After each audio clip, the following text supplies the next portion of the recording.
and then also any additional agency staff that are on the call who may be supporting some of the IAC members.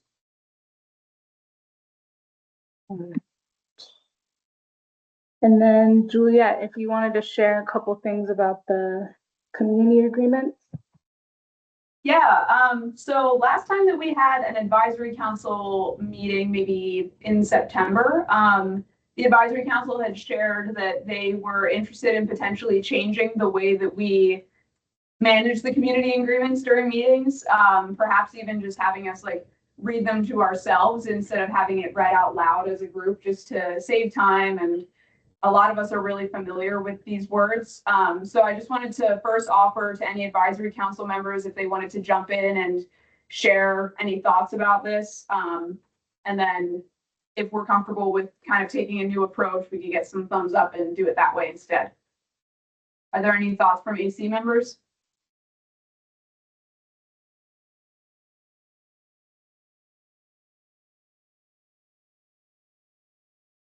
I can't see everybody, so if there's anyone who's just being like, no, I don't have any thoughts, that's fine. I just can't hear or see. I'm fine with that. Thank you. No thoughts here. Thank you. Okay, so if everyone's comfortable with it, I think for today's meeting, we'll just read these to ourselves, take about 2 minutes and make sure we're all comfortable with these agreements. Okay, let me know when you guys are ready for me to swap slides.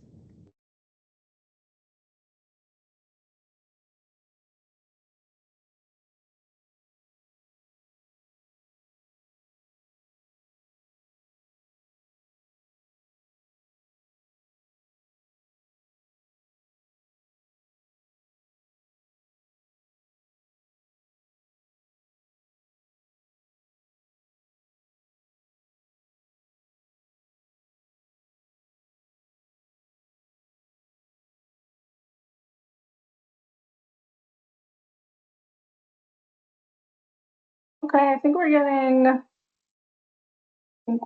thumbs up. All right, cool.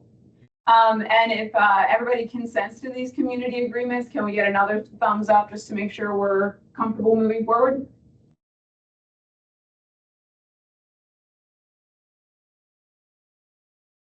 Great, seeing some thumbs in the room, seeing some thumbs on the screen. Mariana gave a heart, thank you for that. That made me smile. All right, I think we're good to move on. I'll pass it to Kim. Thank you.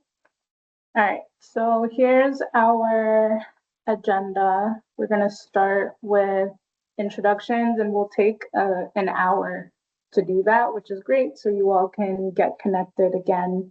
And then we're going to do a quick reorientation to the community engagement plan's deliverable. We met with the interagency committee last week. So we'll do a quick share out for that, highlights. And then later on, we have an unstructured advisory council led discussion.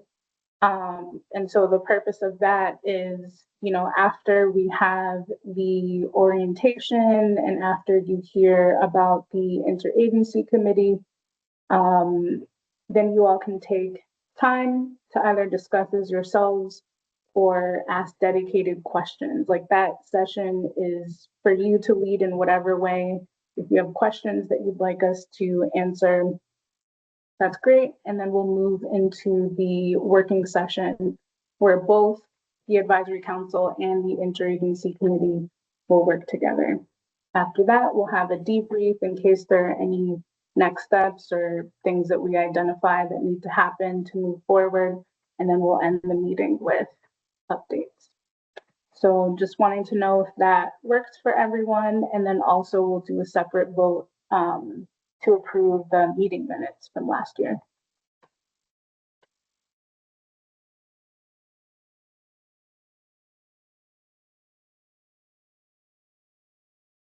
I'll make a motion to approve the minutes.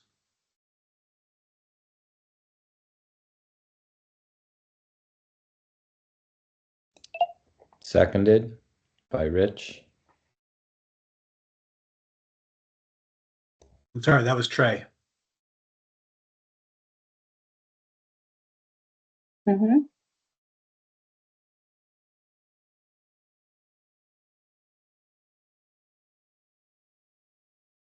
All right. We're good there. We just have that one slide with the introduction. Sorry, I was trying to see everybody who's in the meeting. I can't see the full list with my current technology, so sorry about that. Okay. No worries. Okay, so for introduction, if you could share your name and then, you know, what community you represent or the agency that you represent. And then since we're talking about community engagement today, it would be great to hear from everyone what community engagement challenges you navigate. That way we can all learn from each other. And then one thing I'll say is that there may be folks on this call who are not actually, you know, in the interagency committee, like you're not sitting or fulfilling a seat. And so we ask that we initially prioritize folks who sit on the advisory council and sit on the interagency committee first. And then if we have time left, we'd love for other folks to introduce themselves. But that way it's clear to the advisory council who they're working with directly. I think I saw a hand from Carla. Hi, yes, I just would like to close out the prior portion, which is the approval of the minutes. There was a motion to approve and a second, and if there are no nays, I think we should move to approve the motion to approve the minutes from the last meeting, sorry. So Thanks, Carla. if everyone can say yay or thumbs up, then we can then move to this next portion. Great. Just wanted to close out that portion, Kim. Yeah, Great. thank you. I see a lot of thumbs up. Yeah, I'm seeing them now. No nays. No abstentions. Okay, no abstentions. Minutes are approved. Take it away, Kim. Thank you. No, thank you for that. No, at this point we're doing introductions. So I can put this question in the chat, but we're gonna stop sharing our screen and then start with the advisory council and then take it from there.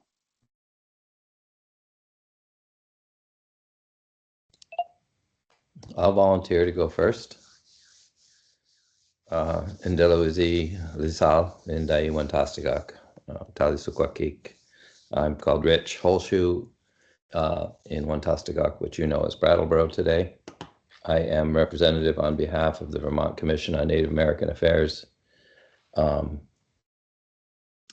And in terms of community engagement challenges, the various communities that are connected through the commission are sometimes a challenge to engage. A lot of the folks, and I'm probably not the only one to note this, are not very digitally engaged. They're not checking emails. They're not going to meetings, and they can be difficult to reach. So I do report on a monthly basis to the commission itself with a written report. Their meeting this month happens to be today, so they'll be reviewing that. So I do that monthly report, and I depend on some of those commissioners to reach their own communities to the degree that they're able. And that's kind of the lay of the land for me. Any questions, I'm happy to answer them. Otherwise, I'll tag Mariana. Thanks, Rich. It's nice to hear from you and to see everyone. My name is Mariana, and it is also Mariana, depending on how you like to pronounce it, same person. Um, I work for Hunger Free Vermont, and I am a member of this council as the food security or insecurity representative.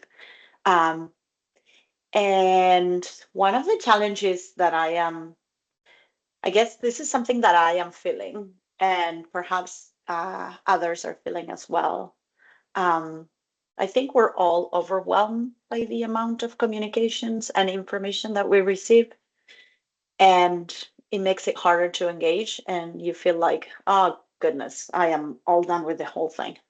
So I guess there's this feeling of giving up or just being tired and being disempowered from the from the amount of yeah opportunities, mixed information, excessive information and excessive media around us and ways to engage. So yeah, that's how a little bit of how I am feeling in a way. And I feel like many communities and many people are feeling the same way, and they're having a hard time to engage. At the same time, all this could be inspiring to just hyper focus and engage into something. So it's kind of a challenge, but also I see an opportunity. So anyways, tagging Victor. Hi, my name is Victor Davila. I am I'm representing the Environmental Justice Chair for nonprofits. I'm with Slingshot, a nonprofit organization. I think in a lot of my work, because a lot of my work is direct community engagement and trying to help get like trainings and workshops, people who want to organize for a specific cause. I think there's a lot of areas in specific parts of Vermont that are self-siloing a little bit, where there's like people kind of like move out to certain regions like Shaftesbury because they want a level of independence away from others. But then suddenly they all get a common enemy in like pollution in the area, and it's hard for them to climb out of that and reestablish bonds because the goal was to not have to deal with people at some point.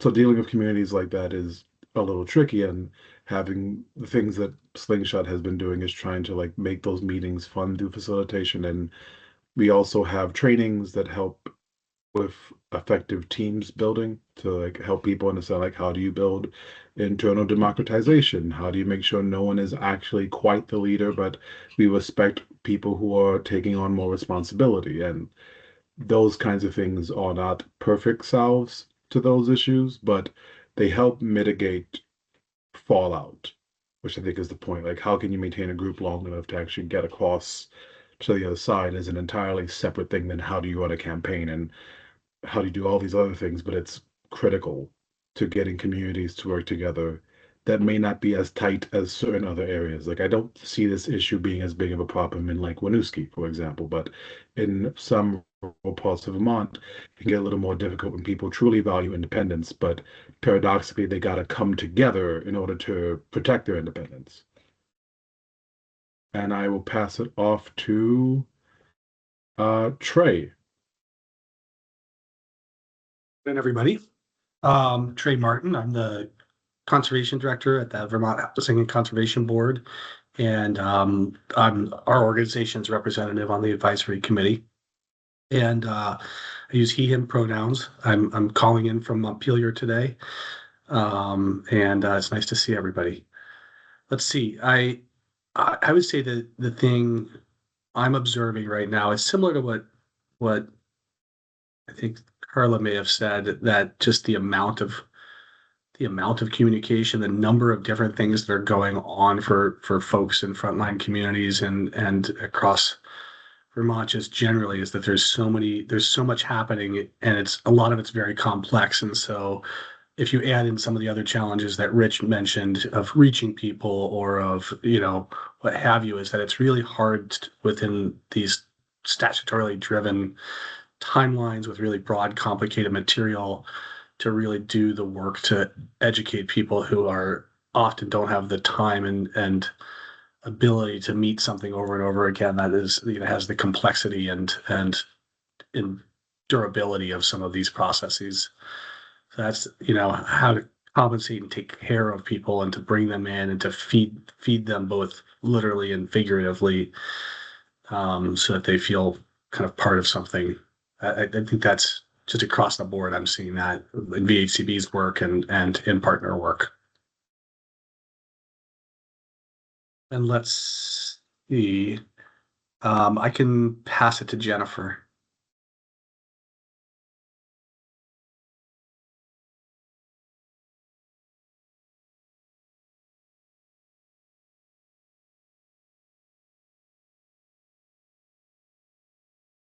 Hey, Jennifer, I don't think that your mic is working right now. Is it working now? Yes, that works a lot better. Okay, no headphones. Jennifer Byrne, I'm the advisory council member from for the NRCC, the Natural Resources Conservation Council. I work for one of the 14 conservation districts in Vermont, natural resource conservation districts, and all 14 districts are represented by council, which is actually an agency of the state. Each district is a municipality that's governed by the residents of that watershed or county. So we were really born out of the need for community engagement back in the 30s, out of the Dust Bowl, when the USDA was starting to develop their soil conservation programs, and they recognized that the local farmers and land stewards knew what they needed more than the federal officials who would come in. And so they established the idea of this network of, hold on one second.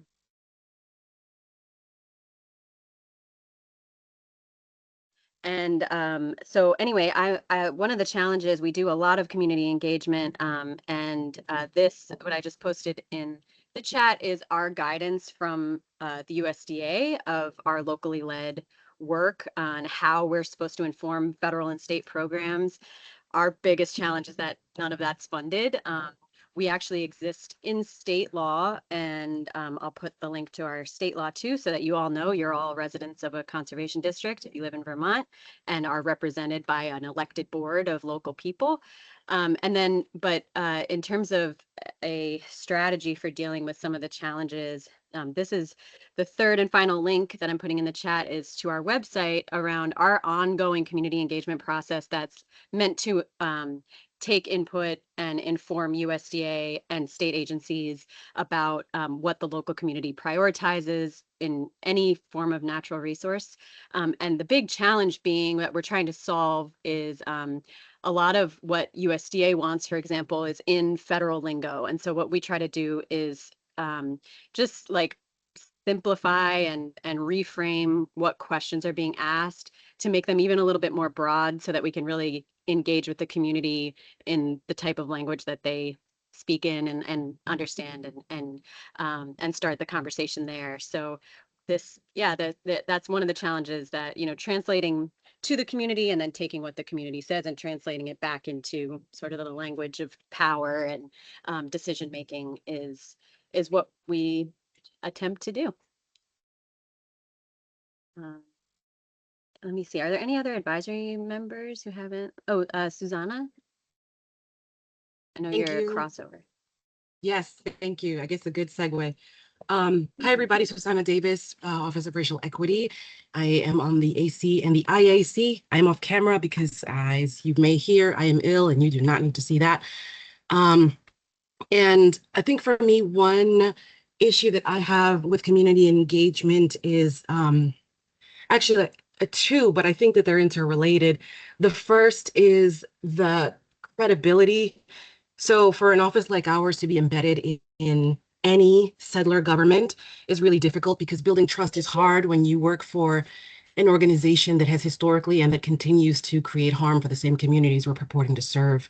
So it's really difficult to be a part of that, and also be able to say, but you can trust us though, because we give out candy or whatever. So that's one challenge. And when partners in government, and I don't just mean state, I also mean local and federal, when partners in government lean on us to provide our, basically street cred, to their projects, and then they betray those same communities. It's really difficult to repair that and for us to feel like we've been involved in that. The second thing that is a struggle for me with community engagement, and I do think this is related to the first, is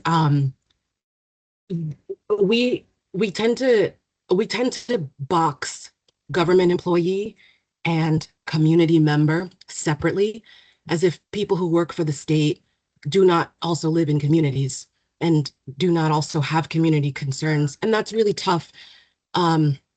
Like, for example, if I go to a meeting of the governor's cabinet, we're all going to leave that building and I'm going to be the only one who's a motorist of color. So, the idea that government employees don't also, like, our outcomes are not also wrapped up in or part of community member outcomes, I think is something that people would stand to be reminded of. And so that's another challenge, I think, is this sense that we're being artificially siloed. And I think it creates the impression that if you work for the largest employer in the state, you no longer have the ability to speak wearing your hat as a resident. And I just think that's weird, and I'd love for that to end. But that's it from me. Thank you. And I'm going to send it now, I guess, to an IAC member. Since I think we've exhausted AC members, I'll send it over to Claire. Thanks, Susanna. Hi, everyone. I'm Claire McElveny. I use she, her pronouns. I'm with the Department of Public Service. I'm our Data and Equity Policy Manager. And so much of what folks are saying resonates with me in terms of challenges, particularly Jennifer. I would definitely agree with you on the translational need for translation to the community and then back into a language that, can inform decision making. And the other one I think I would add that I really struggle with is I feel like often in decision making, there's this real bias to trust what we perceive to be technical information above more qualitative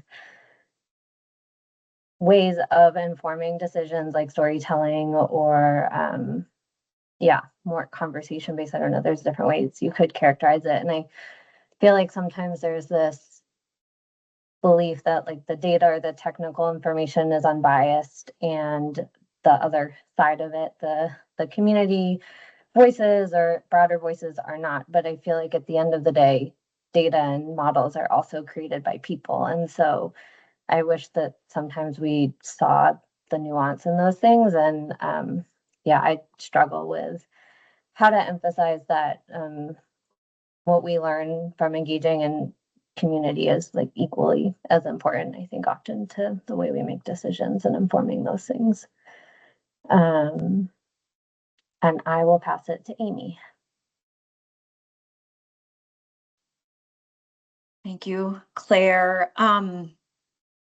Amy Redman, I use she, her pronouns. I am an environmental justice and health equity advisor at the Department of Health. And Claire, this thing that you're saying around needing to center voices of those most impacted as credible forms of information, I have a resource I'm going to put in the chat once I find it after this. Oh, this is a really timely question, which is, I'm sure, why you're asking it. And it's therapeutic to be in space with all of you. So thank you for this and what you've shared. I think my barrier is right now really more being a state employee at a moment of, I would say, excessive caution in the state and in the federal, in this federal climate. And I feel like I'm trying to be patient in the state and with colleagues to like say, don't turn away from partners because a lot of funding has been taken back, and to try and help and learn myself, but try and help colleagues understand what partnership means and how important it is right now in this, particularly in this moment, like without funding, what does partnership mean? So I think that's the thing I'll say in this space. Okay, thank you for listening. Rebecca, hi, can I pass to you? Hi, thanks, Amy. So I'm Rebecca. I'm representing the Agency of Commerce and Community Development. I don't personally hold the seat. That seat is occupied by my supervisor, Grace Vincent, who was unable to make it today. So I'm here in her place. I'm personally the environmental specialist for HCCD, particularly the Department of Housing Community Development. But I've only been in this position for 4 months, but in my 4 months, I would say, as with my new perspective as a government employee, a barrier to community engagement has been the technical and very hyper-specific language that is surrounding communications from the government. If you're not super in the loop on internal systems and how things get handled in the agency, it can be a little bit difficult to comprehend and communicate through things. So yeah, that's what I would add. Thank you for listening. I can tap Bob. Okay, good morning, everybody. I am Bob Donahue. I work with the Agency of Education and in the capacity of School Facilities Program Manager. And I share many of the collective thoughts expressed thus far. So I have really nothing to add in terms of frustration with communication. It would be wonderful if the bureaucracy of government and the pace at which it moves would allow us to actually move quickly on the things that we all speak passionately about and are ardent about, but are constrained by many real factors. And that frustration, I'm sure, is shared by many people. But when something is so critically important as this, it seems as though if we do agree, and maybe we don't, that budget reflects priority, it seems if this is the priority we say it is, the budget doesn't seem to reflect it. It's not meant to be negative. It's just the reality of the fiscal constraints in Vermont. Thank you. And I'll pass it on to Sarah.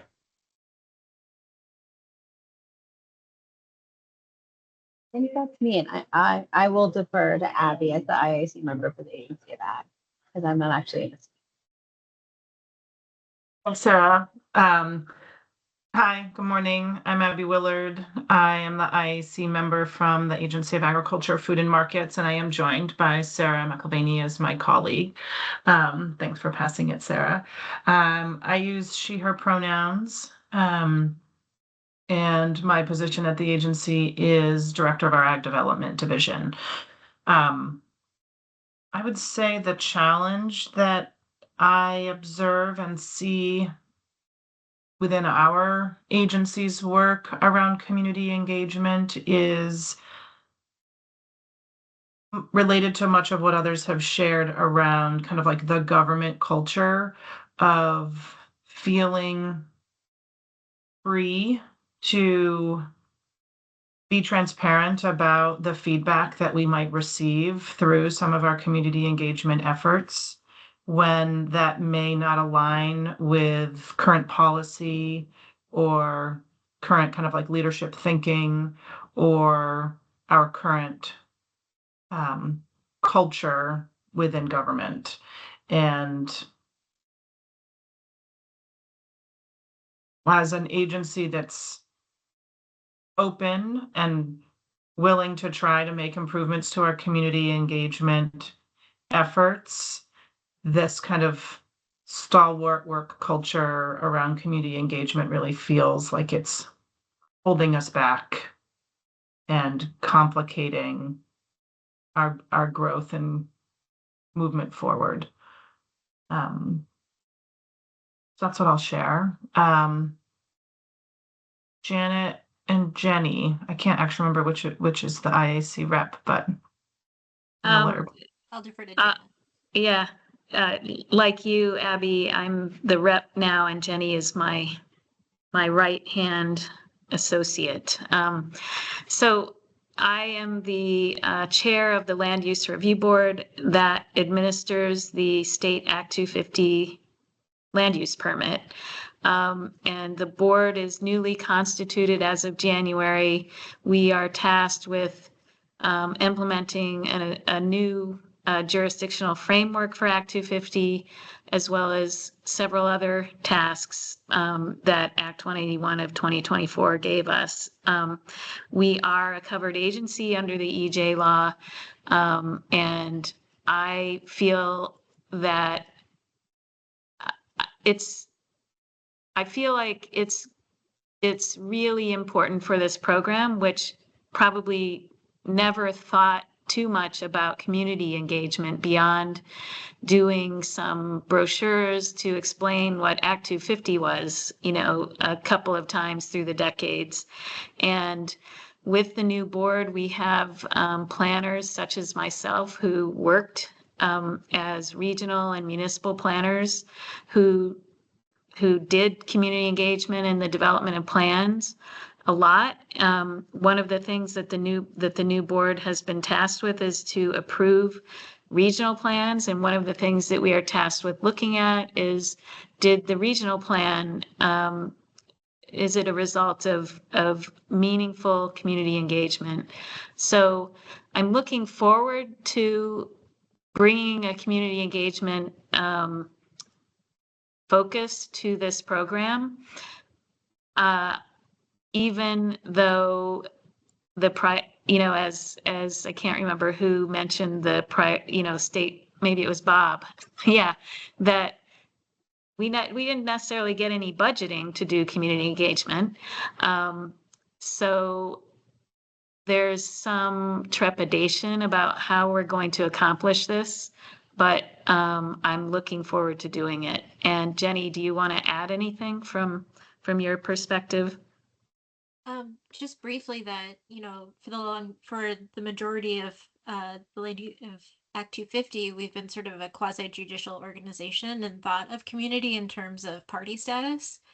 And I think that that's going to be something for us to really re-examine internally, and I think we haven't engaged with broader community engagement because there's been an assumption that the work that we've done to reach interested parties is sufficient for due process. And that may be true, but I think we can do better. And I'm excited about this.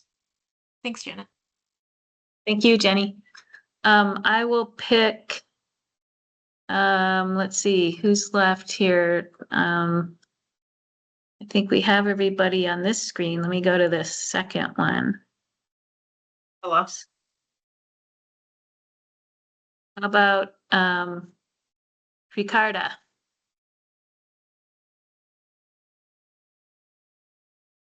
Thank you. Hi, I'm Ricarda Erickson, and I work with the Department of Public Service with Claire.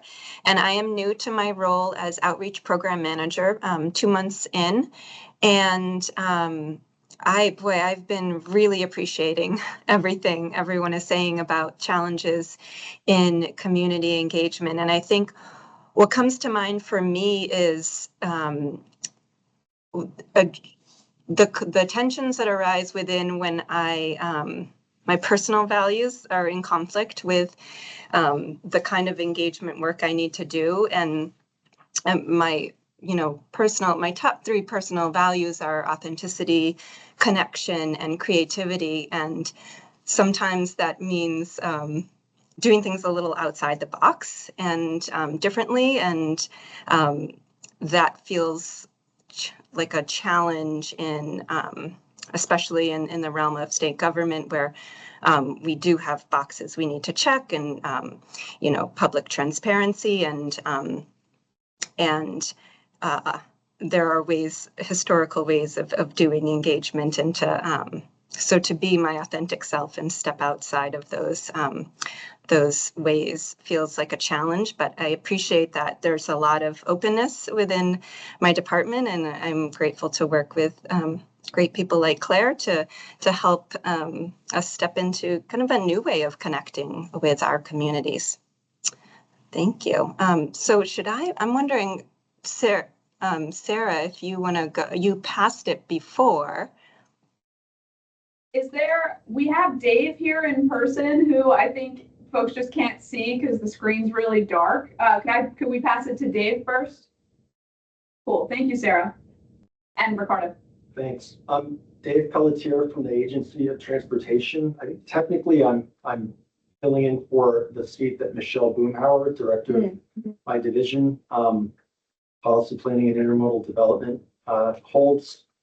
And I guess I think pretty much everything that I heard from folks prior resonated in some way, shape, or form. Where I went initially, though, was definitely with this paradoxical kind of overwhelm with the amount of information and the means of delivering information and collecting information. And yet feeling like that may make things more difficult to cut through in some ways and engage in public involvement and community engagement. And then the other thing that really resonated for me was Bob's comment about just the pace of change. Agency of Transportation is a huge kind of lumbering organization that I think of all the state agencies is maybe certainly less so now, just because of the passage of time and a lot of turnover. But it's an institution that's been around for a long time, and doing things differently takes time for it to really develop and meaningfully take root. I'm heartened with what I've seen over the past several years, just in terms of new people coming into the agency with broader views and how we should do our work and thinking more creatively, not only in terms of the systems that we develop and maintain and operate, but also in how we deliver those services and hear about how we're doing and gain input into how we go about doing it. But it's slow, and kind of from working from the inside and being motivated and wanting to see that change happen, it can be just a challenge from that standpoint as well. So thank you. Marcella, would you also like to introduce yourself? Sure, I can quickly. I'm tagging along. My name is Marcella Dent. I work for the planning section at VTrans as well, and I'm tagging along with Dave today because we're working on our community engagement plan, and so that's my main challenge right now. It's just make sure we do a good job on that for revision, and so yeah, appreciate being able to listen in. Thank you. Oh, I think that puts me in the seat to pass it on to someone else at this point, right? Yeah, I feel like it's mostly just us and Carla left. I'll hand it back over to you. Yeah. Carla, do you want to introduce yourself? Yes, thank you, everyone, and Juliet and Kim, for facilitating. Yeah, I've been paying close attention to everything that you've all said, and I do have to say that you've all captured concerns that I have regarding community engagement. Let me introduce myself. I'm Carla Raimundi. She, her are my pronouns, and I am the Director for Civil Rights and Environmental Justice for the Agency of Natural Resources. And in Act 154, the Agency of Natural Resources was tasked with providing technical assistance to the Advisory Council and the Interagency Committee, and is the lead agency for the implementation of Act 154. And having said that, I would like to add, but before is I would like to echo what Bob mentioned regarding budget and legislative actions that do not necessarily allow for the time that is needed to do good, meaningful community engagement. The timelines sometimes are so strict that they do not allow for agencies to consult the way that sometimes agencies would like to do. Now that we are tasked with developing community engagement plans, I would like to,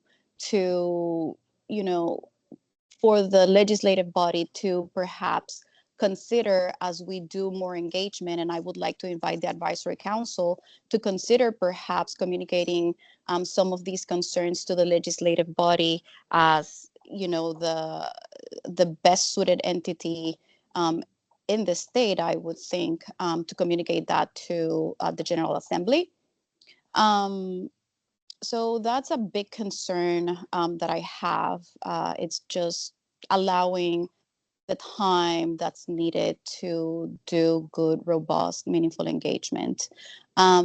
Definitely, there's a component that has to respond to the slow change and pace that you mentioned, Dave. And I would like to highlight that that is also another reason why timelines that are reasonable should be further considered and really centered in any further actions by the General Assembly.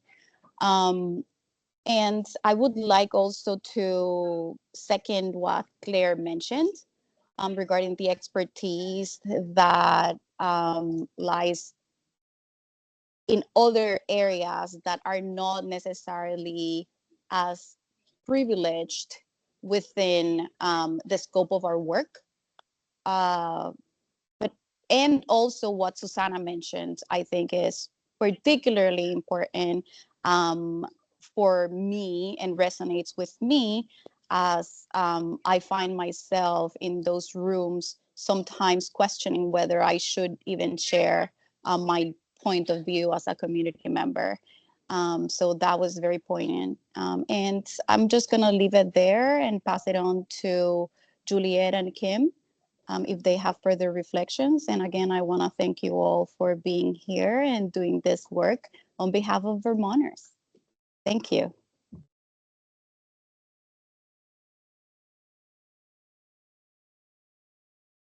Yeah, go ahead, Sarah. Sorry, it's a quiet moment, so I'm thinking now's my chance. Hi everyone, my name is Sarah. I use she, her pronouns. I work with Abby at the Agency of Agriculture. I just wanted to offer, I don't know if it's a challenge or, well, something I think a lot about is that sometimes I think we use the term community engagement interchangeably with like meaning being in relationship with communities, and in practice, as my experience as a state employee, like that's really different. And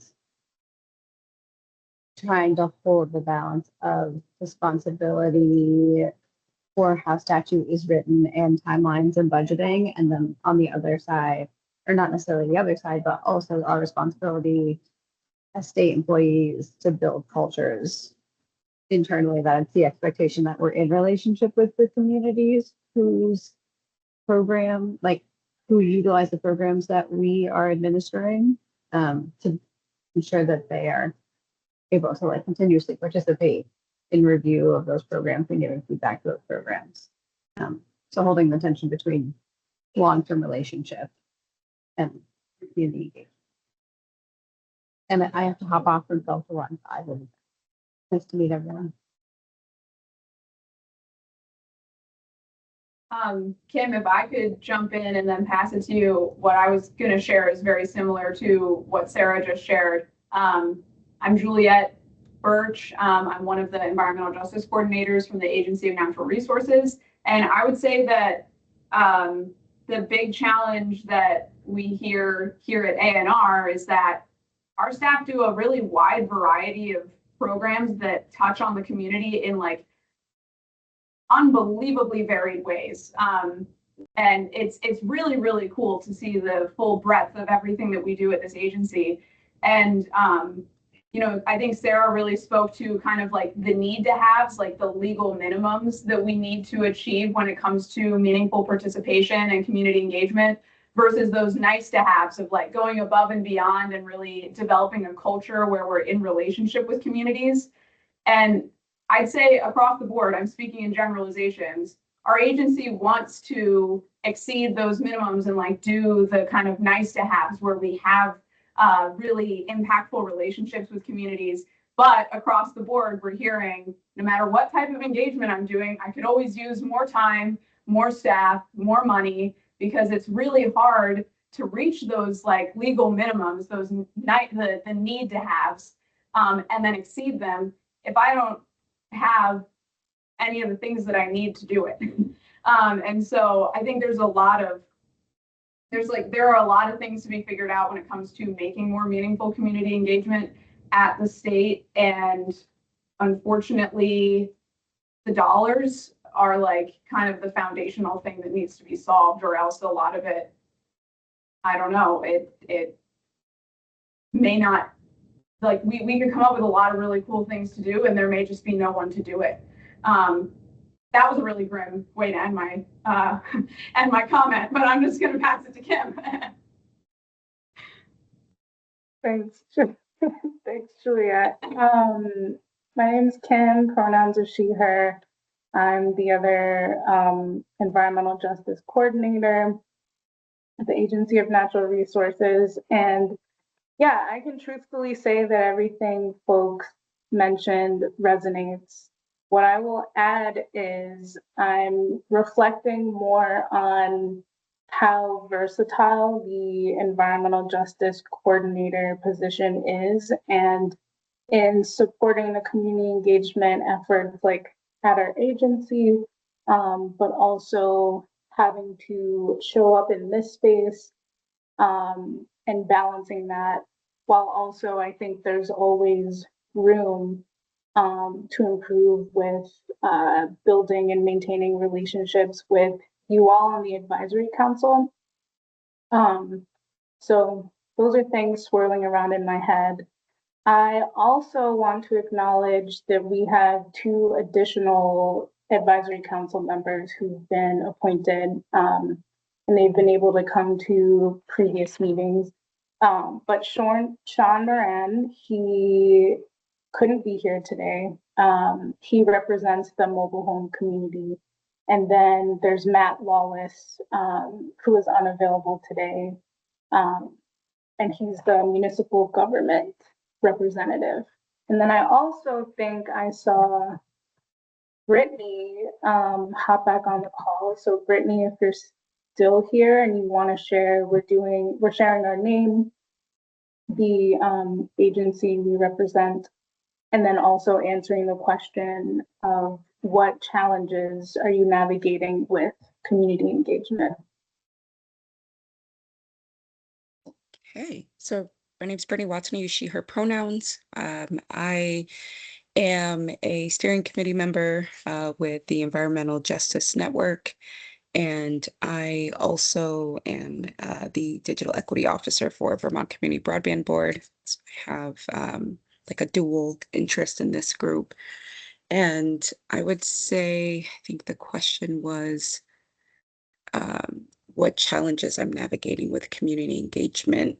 I think the burnout that you see with when there's not like coordinated efforts amongst multiple agencies, and sometimes needing to like do work that feels repetitive or maybe even duplicative. But I also think just the general climate of what's happening is further increasing this distrust in particularly with government is an area I'm seeing it, and also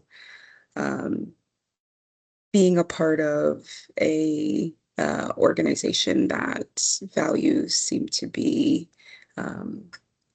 different than the current administration has been also a challenge, and just also having like the sense of panic and this need for developing like resilient plans to get through, and how to best reach people in all of that. And so, yeah, thanks. Thanks, Brittany. And then I'll also mention Miriam, who's not on the call. She's also an advisory council member, and she's in the thick of finishing up her PhD research, but will join us again in January. So I think that's everyone, and we're right on time. So does anyone have anything else to share? Are we ready to get back into the presentation? All right, cool. Juliet, whenever you're ready to share your screen again, that would be great. No rush.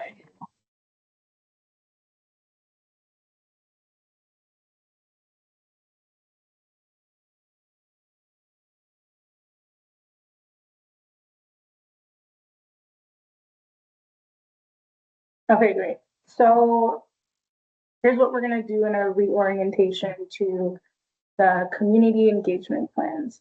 We're going to talk about the legal requirements, and then we're also going to talk about the core principles of community engagement and what role those principles play in the creation of the plans.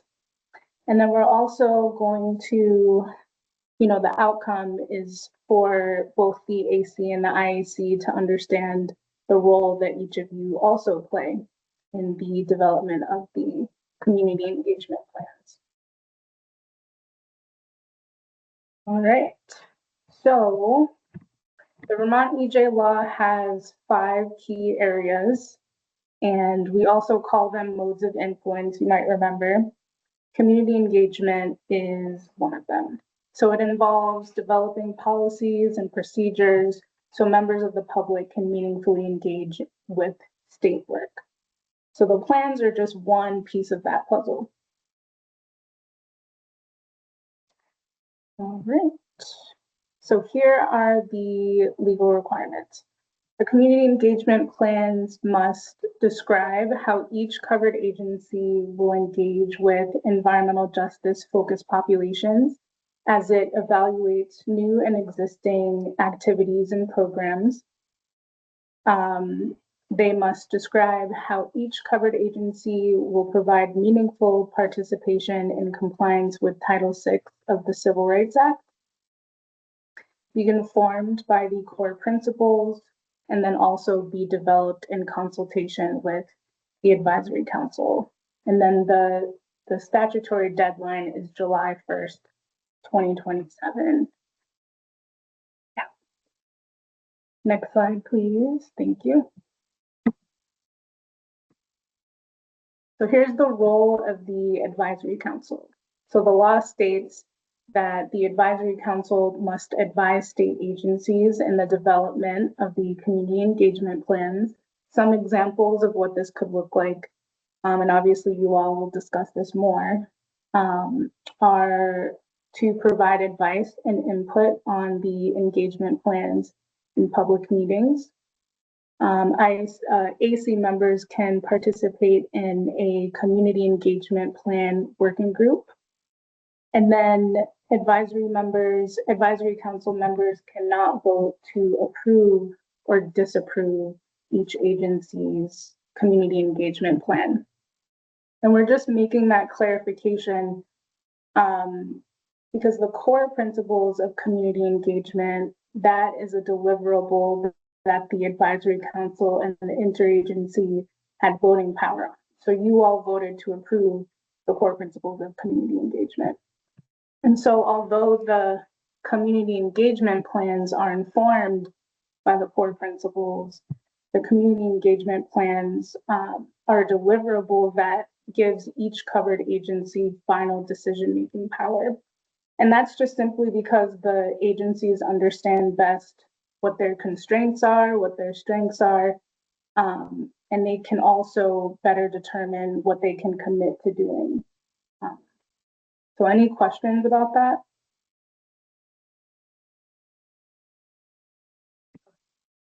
Next slide, please. The role of the Interagency Committee is to coordinate the development of the state agency community engagement plans required under this subsection. Examples of that include participating in the public meeting working sessions, IAC members, or some of the supportive covered agency staff can participate in a working group. And then also interagency committee members facilitate their internal work to their agency.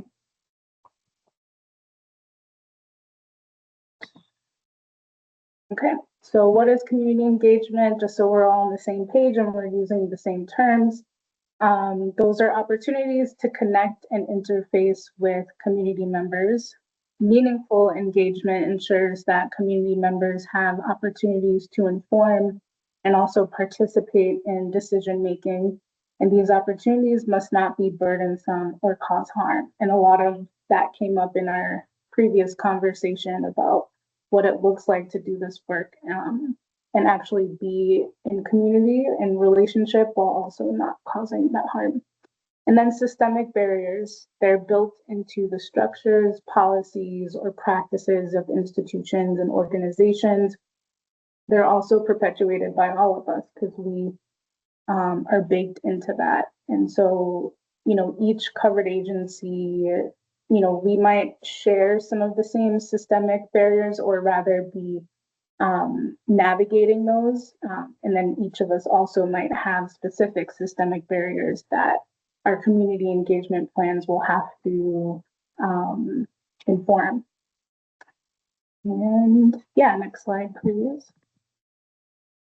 I think I'm actually going to pass it to you, Juliet, to talk about some of the why we're doing this, why we have these plans. Thanks, Kim. I'm also just going to say that the IAC just sat in a meeting last week where we shared a lot of these same slides. And so we're almost done if this feels like redundant to you. But the advisory council, this is the first time in a while that we've talked about community engagement plans with them. So this is a good chance to get them up to speed with what was discussed last week. So why are community engagement plans important for the agencies to do? I mean, besides the obvious, we do have some legal requirements that we need to be in compliance with. First, civil rights. We're all required to comply with the Title VI of the Civil Rights Act, which requires that members of the public can meaningfully participate and access all of our programs, benefits, and services. This did come up last week that there are some covered agencies that don't receive federal funding, but for those of us that do, you may also have some specific public participation requirements from your federal partners. And while we can't necessarily provide you with legal advice about how to navigate your relationship with your federal partners or even how your agency should go about complying with the Civil Rights Act, it's just important for us to acknowledge that this is a key part of the community engagement plans. And then the second sort of legal mandate we have, which we are all keenly aware of, is environmental justice. So the EJ law affirms the right to self-determination, fair treatment, and meaningful engagement for all peoples.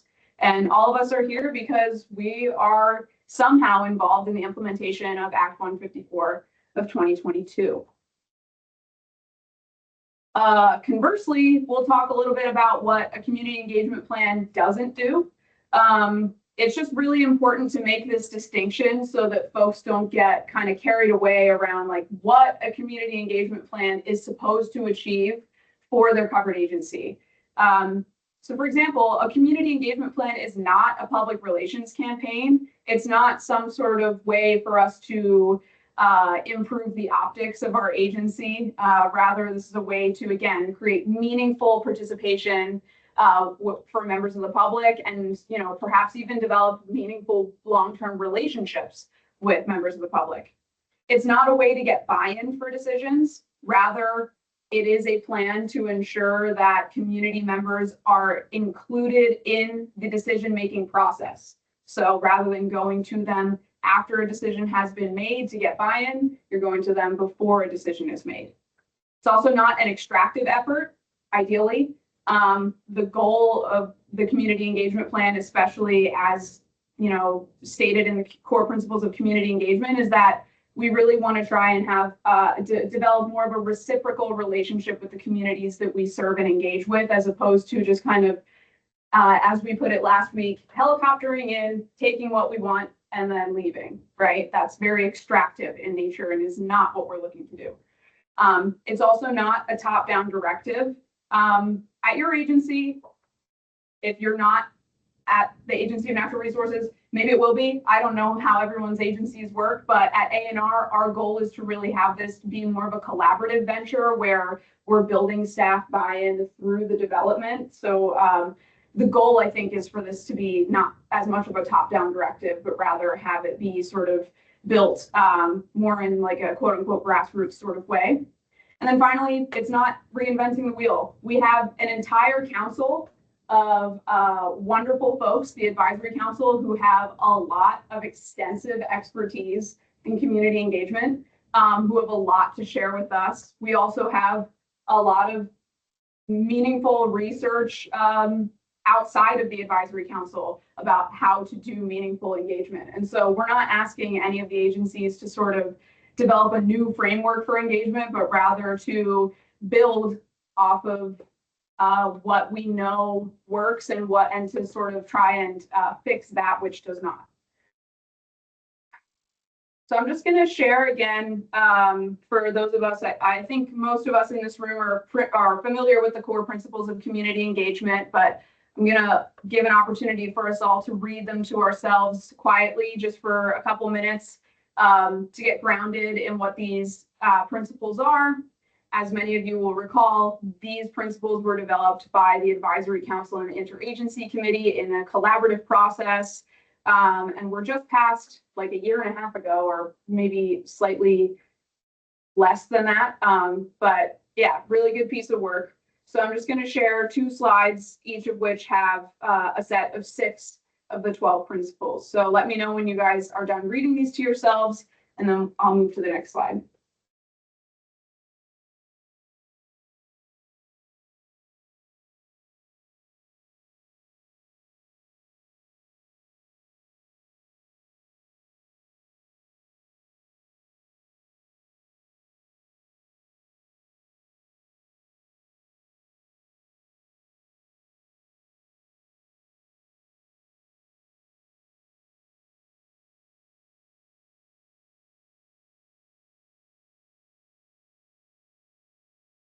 I see a thumbs up from Trey. I see a thumbs up from Rebecca.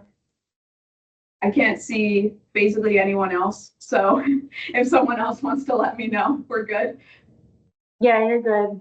Okay, great. All right, here's principles 7 through 12.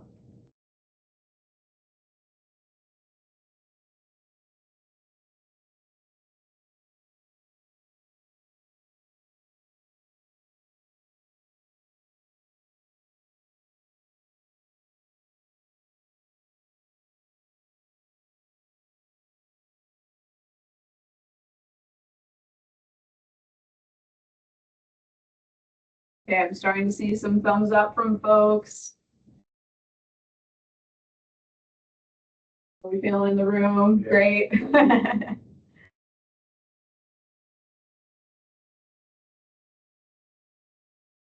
What do you think, Kim? You have a better vantage point than I do. Yeah, you're good. Awesome. So now that we've kind of refamiliarized ourselves with these principles, I just want to remind folks, these are the principles that our community engagement plans should be built on. And so when we have kind of a discussion amongst you all, maybe you guys can chat about what it means to really be able to achieve these principles in your community engagement plans, and the advisory council can weigh in as well. As mentioned, last week we had another 3-hour public meeting with just the interagency committee. So the interagency committee is very fresh and has spent a long time thinking about this just in the last week on community engagement plans. So I think, if there's a community engagement, geez, my brain. If there is an interagency committee member or two who would like to maybe just provide a quick summary of like, hey, this is what we learned in those 3 hours. Here's some things here were some good takeaways. That would be super appreciated. If you could highlight challenges that you guys ran into in your conversation, that's definitely something that the advisory council, I think, is keen to weigh in on. If you want to share some of those highlights. I know it's a big ask to ask one of you to speak on behalf of your entire committee, but if there's anyone who wants to jump in.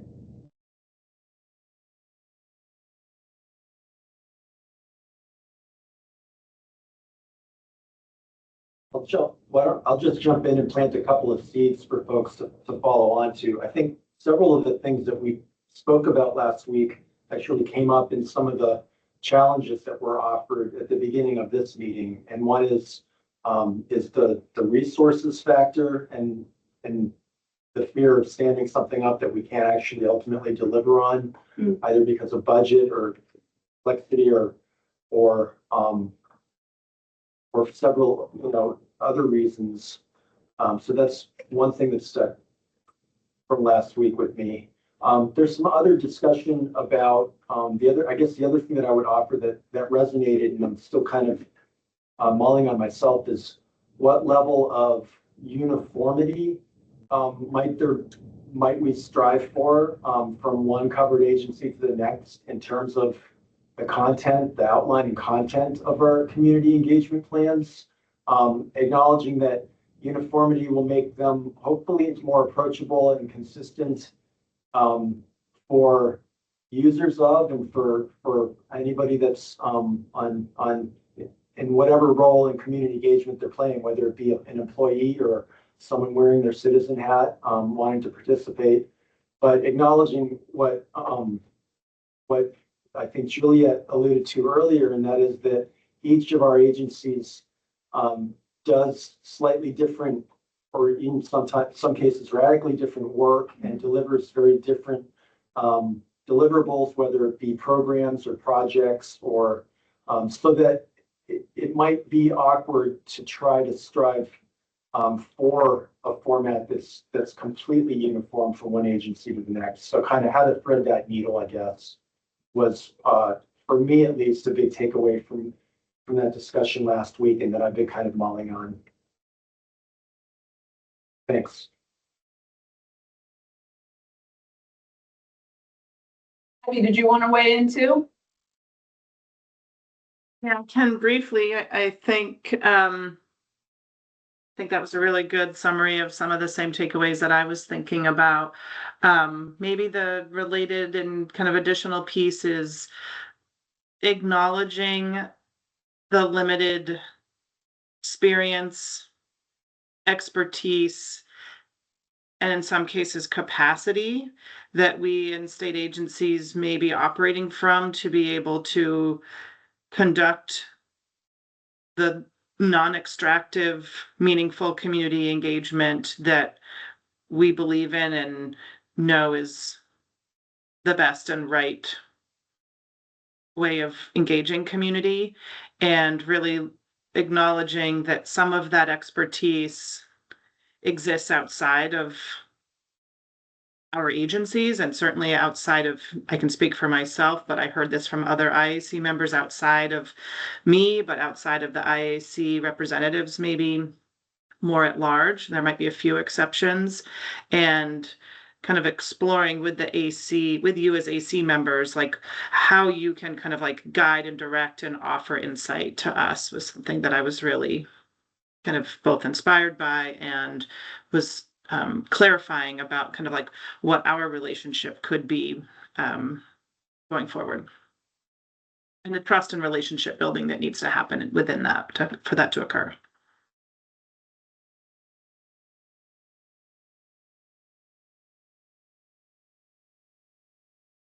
Amy, do you want to jump in? Yeah, I was just going to add the tiny bit that we did during our meetings, start to brainstorm possible like common content areas while we grappled with this question of how we might or might not use existing plans or pieces of plans that have been developed. So was just going to add that piece. And also, I'm thinking back to Sarah reminding us more than once about, and Abby, I think you're touching on this like deeply relational aspect of these, like we're making plans, but they're so deeply relational. So I'm just reflecting on that piece too. Thank you. Thanks for sharing that, Amy. I'm going to drop in the chat actually the list of potential common components that were brought up during the last IAC meeting, just so that everybody can see them. Is there anyone who wants to weigh in one last time before we move on? Oh, we got two hands. Sorry, I looked away from the screen for 1 second. Janet? Just briefly, I mean, I think we also, some of our discussion reflected on some of the challenges that everybody put forth just a little bit ago as we introduced ourselves. And one of the one of them is even when you do provide childcare, provide translation services, provide food and compensation, it's still hard to meet people where they are and get them involved in a meaningful way in our processes. And so I just wanted to acknowledge that. Thanks, Janet. And Claire, you'll be our last comment before we move on. Yeah, I just briefly, I think one of the concrete outcomes of our conversation we had wanted to touch base with AC members on was that there is interest amongst the IAC of having a small working group. I know Kim mentioned this as like a way AC members could participate, but yeah, having a small working group, and Juliet, Sarah, and Ricarda have graciously volunteered so far, just to keep fleshing out and having conversation about some of the work we brainstormed on, which Juliet put in the chat. And so I just wanted to say that was something we had wanted to bring to this meeting, asking and certainly inviting if there were any AC members who may be interested in participating in that. There's obviously no expectation or obligation to, but we, in terms of thinking about different ways we could engage with you all on the development of these plans, we had wanted to mention that and hear your feedback on that. So thanks. So thank you for sharing that, everyone. I'm going to stop sharing my screen just so I can see folks. The purpose of sharing those IAC meeting highlights was really to just share with the advisory council members some of the findings that the IAC had in terms of like, here's what we feel comfortable with, here's what's maybe stuff that we still need to learn more on. And, you know, I think the next section of our agenda, when we get to this, what's called our unstructured AC-led discussion on the agenda, is an opportunity for all of you folks to just like start chatting about, you know, what the advisory council brings to the table in terms of community engagement expertise, and maybe start problem solving or sharing some things that the AC would like to see from these community engagement plans. So I hope that like quick little summary of what last week's meeting entailed was helpful. Are there any questions before we maybe do public comment and a break?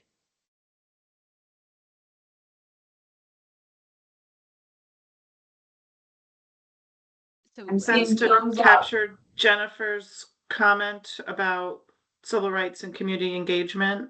Oh, Now, oh, cool. Could you repeat that, Abby or Jennifer? Sorry.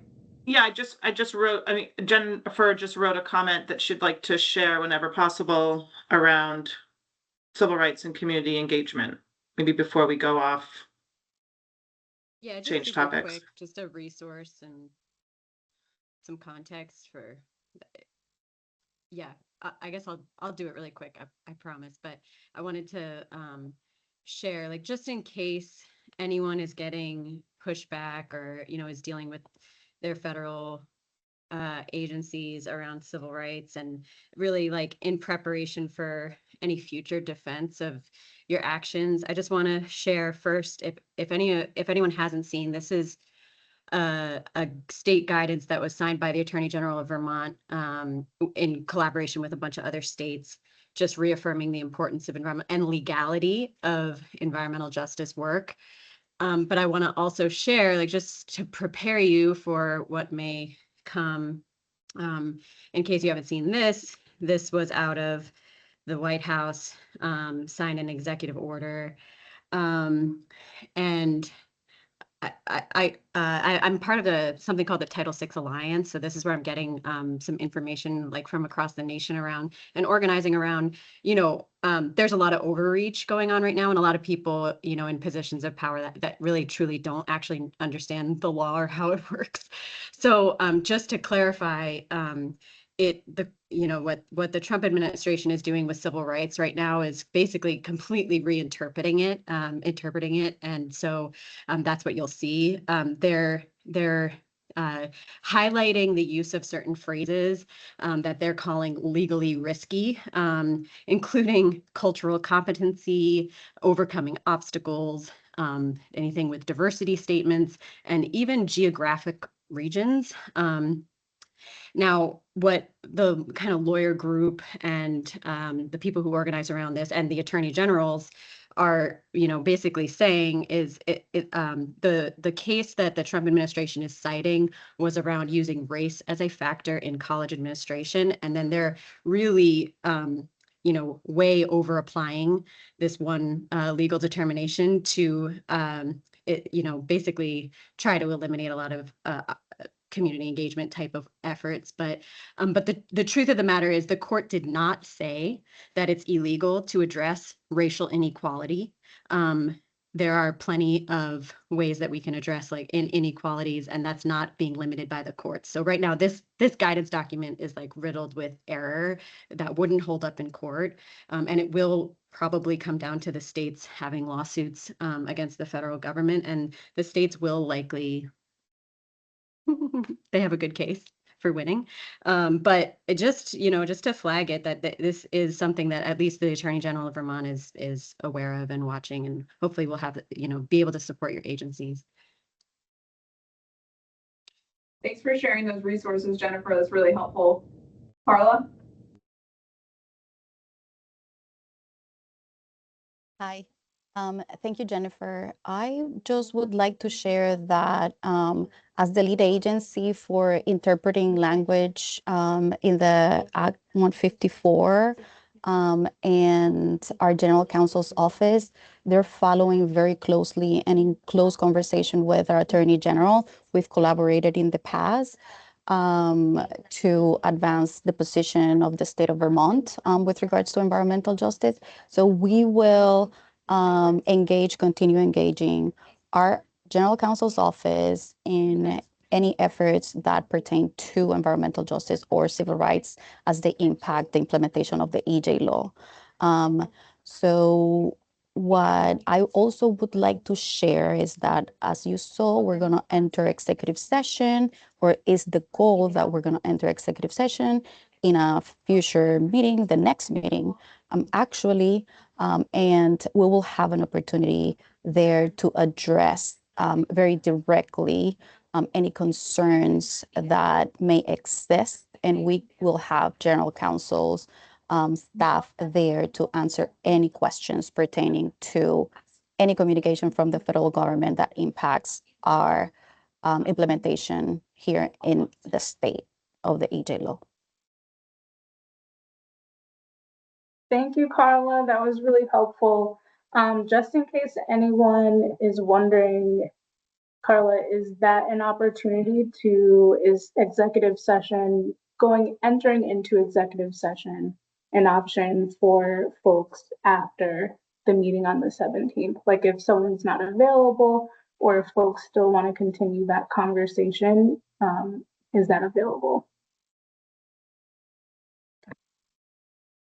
Yes, the goal for that meeting is to enter executive session to have a conversation about any concerns that any of you may have. And also there will be an opportunity for us at the Agency of Natural Resources to share with you some of the challenges that we've been encountering when thinking about the implementation of the deliverables of the EJ law, given the current federal scenario. Thank you. Janet? Is this for the EJ committee or the and would this be attorney-client privileged conversation with just the ANR General Counsel, or what's the thought there? Yeah, it will be open to interagency committee members and advisory council members.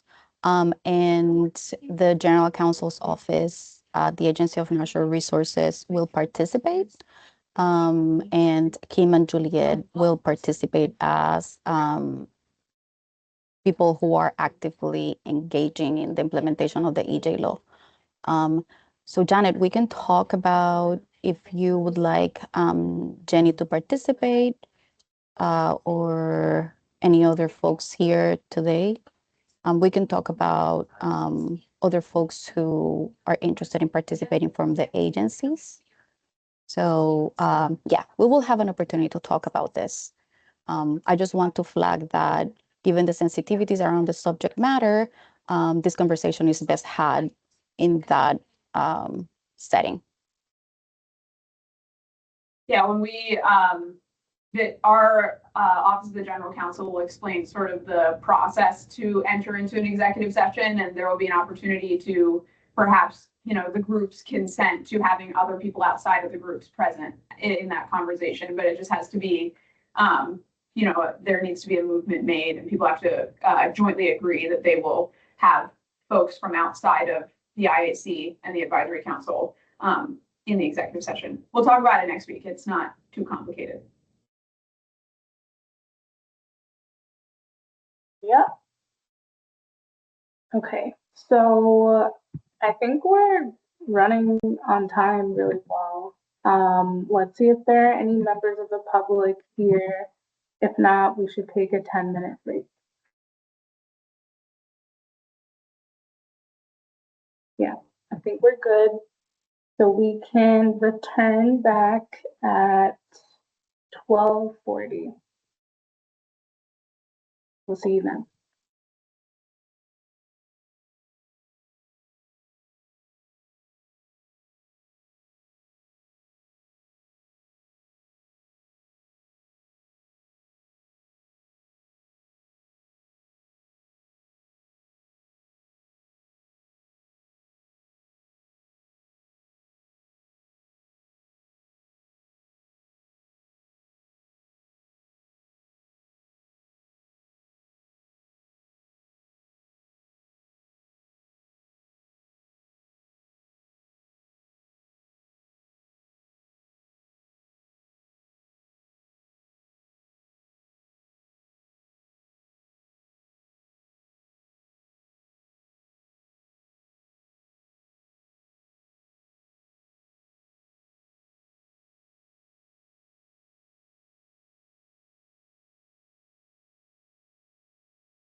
Okay.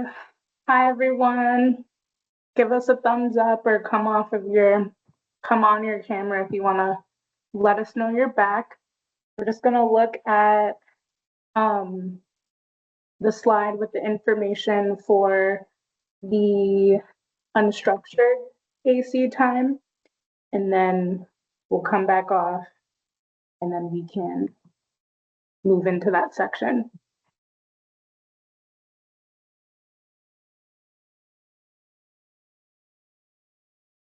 So Julia, I know it's annoying to share your screen for one slide, but I think it's worth it, just so we can be clear on outcomes for this. Yep, not annoying. Okay. Oh, I skipped a slide. Hold on, sorry. That's okay. All right, so the purpose of this section is for the AC members to offer any initial insights, reflections, and also have the time to pose questions. They can be questions to individual IAC members based on what you heard earlier, or just questions in general.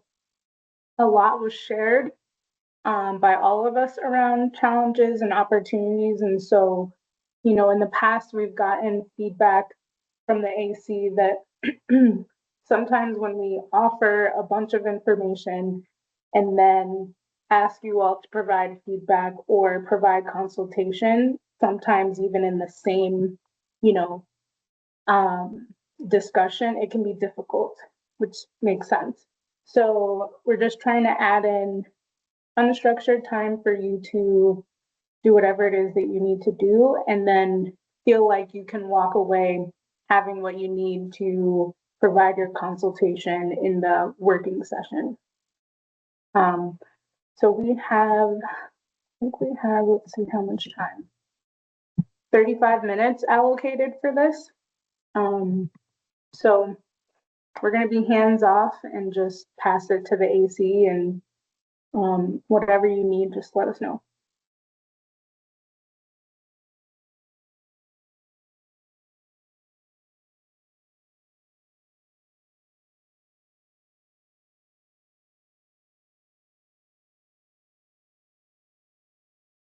So this is us responding to everything we just heard from the IAC. Yeah, you're more than welcome to use the time to respond with your thoughts, whatever feels good. And is this still in public session, or is this did we enter executive? No, it's still part of the public meeting, but Okay. this will be uninterrupted. So that means this is your time to speak. If you have questions that you'd like, our unit to answer, or if you have follow-up questions for any of the interagency committee members, you're more than welcome to ask those questions. If you have thoughts that you want to run by other advisory council members, you're more than welcome to do that. But this is uninterrupted time. No one is no one from our team or any of the interagency committee members will lead in the discussion, but we will respond if you want to share or ask questions. Does that make sense? So that you have time to regroup as an advisory council before you move into this working session with the interagency committee members, where it'll be more collaborative. Does that clarify? Thanks.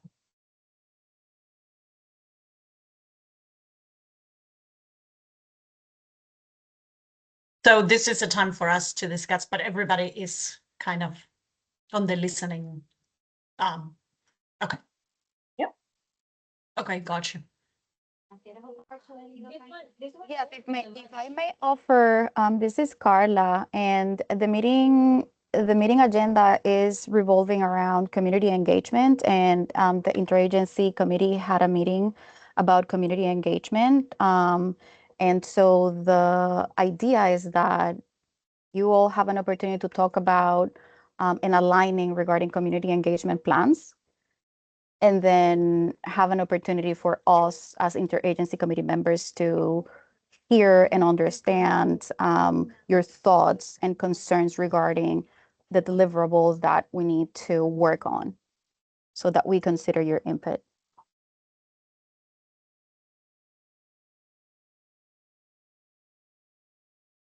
Well, I have a reflection or a question if I could go ahead. Carla and Kim and Juliet, I just get us started. And you saw from my note, I'm not staying on, so wanted to ask this before I have to hop off. It seemed like I heard a lot of really interesting and thoughtful things. That not that I heard two things, but two things I heard that I wanted to ask about is that one hand, really incredible dedication to this work and like a real like a deep understanding and holding of the spirit of EJ work from the IAC members as they were reporting out. Like it was a really authentic and sort of meaningful description of how engagement is going to happen. I also heard that there are like capacity barriers, that there's some leadership barriers, that there may be time constraints. Like one is that right? And if that is correct, that if there's like a gap between what people want to be able to do with this and the amount of time and the sort of like authorization they have for this, what can we all do to create more authorizing environment for the work in the agencies?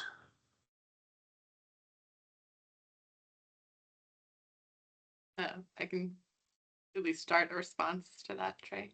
I think one thing that came up in our last meeting was support from the advisory council in advocacy before the legislature for funding for all of the state entities to do this work, because this is currently an unfunded mandate and we want to do the work, but there's not specific funding for it. And so expanding our capacity by getting more money.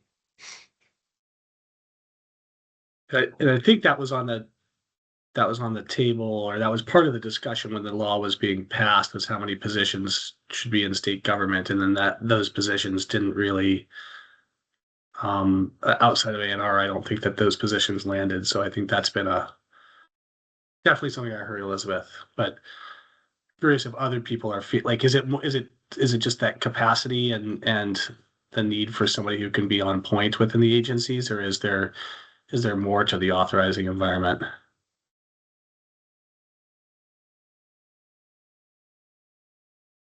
I see, Victor, you have your hand up. Would you like to share first? Is it a similar question? Oh, I'm interested in hearing the second question get answered. Okay, cool.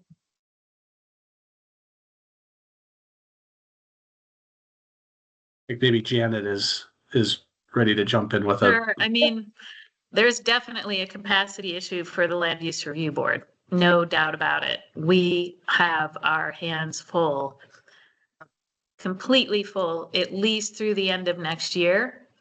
And which, if we wait, gives us only 6 months to develop and adopt a community engagement plan. And so I don't intend to wait, but we definitely have capacity issues, and we also don't have any budget to do community engagement.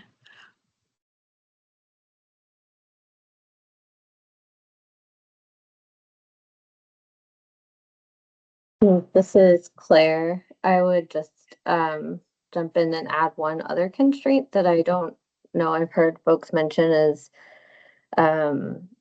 I think outside of budget and staff capacity, sometimes, not always, there are challenges with deadlines and timelines that are out of our control, like legislative reporting. And that doesn't apply across the board in every situation, but it is certainly one that I think can be quite challenging. And I think that relates to like legislative advocacy when those timelines are being set, but wanted to name that one as well.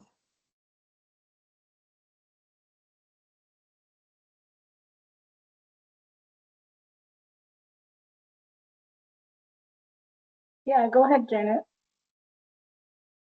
Sorry, just before we move on, I think that's part of why the discussion we had last week about combining approach and strategy and resources is so important.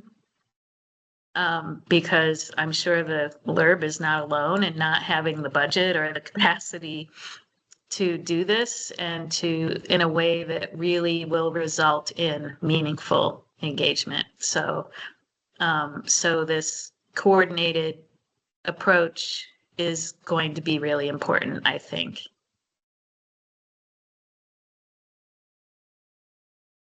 Yeah, great question, Trey. Victor, you have your hand up, and then also Susanna, I saw in the chat that you have to hop at 1. So I also just wanted to open up space after Victor, you share.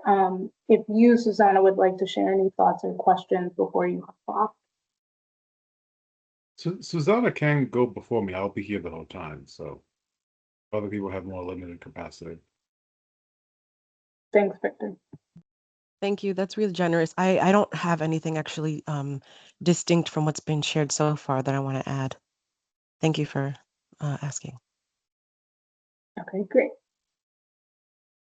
Victor, go ahead. Yeah, I think my question revolves around getting a better idea of which parts of this development are critical ahead of others. So when I'm hearing like the community engagement aspect of this and like the difficulties folks are having with community engagement because they want to do deeper engagement, but time restraints make that more difficult, is like I guess this is a two-part question. And the first part is, how critical is the community engagement to which aspects of our deliverables? Right. And then the second question is, for the community engagement parts of the work that you guys are on, what does that actually end up looking like in implementation that is making it difficult?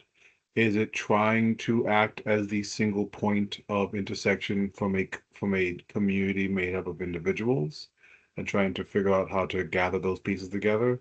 Is it a complication in finding partners who have already done that legwork that can act as a trusted station within those communities? What does that complication actually look like in practice?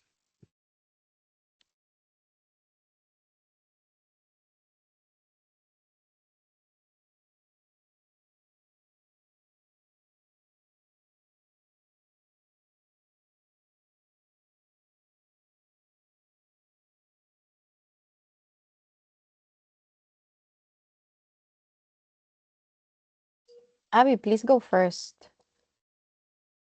I'm gonna yield my turn to you, and then I can go after. Thank you. Yeah, I mean, I can just share like an example, Victor, of how I see some of the kind of like challenges kind of existing in like real-time state government. I think can sometimes depend on like which aspect of meaningful community engagement we're talking about, but could be an example could be the fact that, similar to how Janet described, like we don't at our agency, and I don't know how many agencies are in a similar circumstance that are kind of on the IAC, don't have a staff person that has capacity within their scope of work to engage in community engagement work. So it's added to program management staff's responsibility. And program management staff are primarily focused on doing some sort of promotion of, advocating in agriculture for, supporting local food or local farmers, or running a granting program, which is making financial investments in businesses. At least this is our example. And then there's the side of regulatory and compliance, where we have rulemaking and we have regulatory responsibilities, many of which are outlined in statute. And so a lot of those either program requirements or regulatory requirements often have timelines associated with them, which are, especially if they're created as a one-time program, or there's annual reporting requirements, it's difficult to build into the timeline the meaningful community engagement to sort of like hear how would be the best way to engage the community in receiving these funds or receiving this regulatory compliance feedback.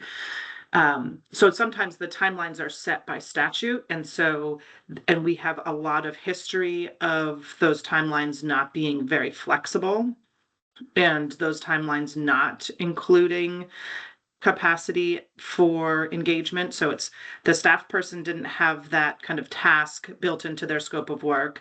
The timeline for the project or the program didn't have built in, multiple months of engagement with the communities impacted to ensure that kind of what worked best for them was taken into consideration. And then when we, at least again, from my agency's perspective, when we do engage the community, we don't often have either a mechanism or the budget to compensate people for spending time sharing with us their feedback. So we either, go to them in the community, or we ask them to respond to a survey, or they share information with us.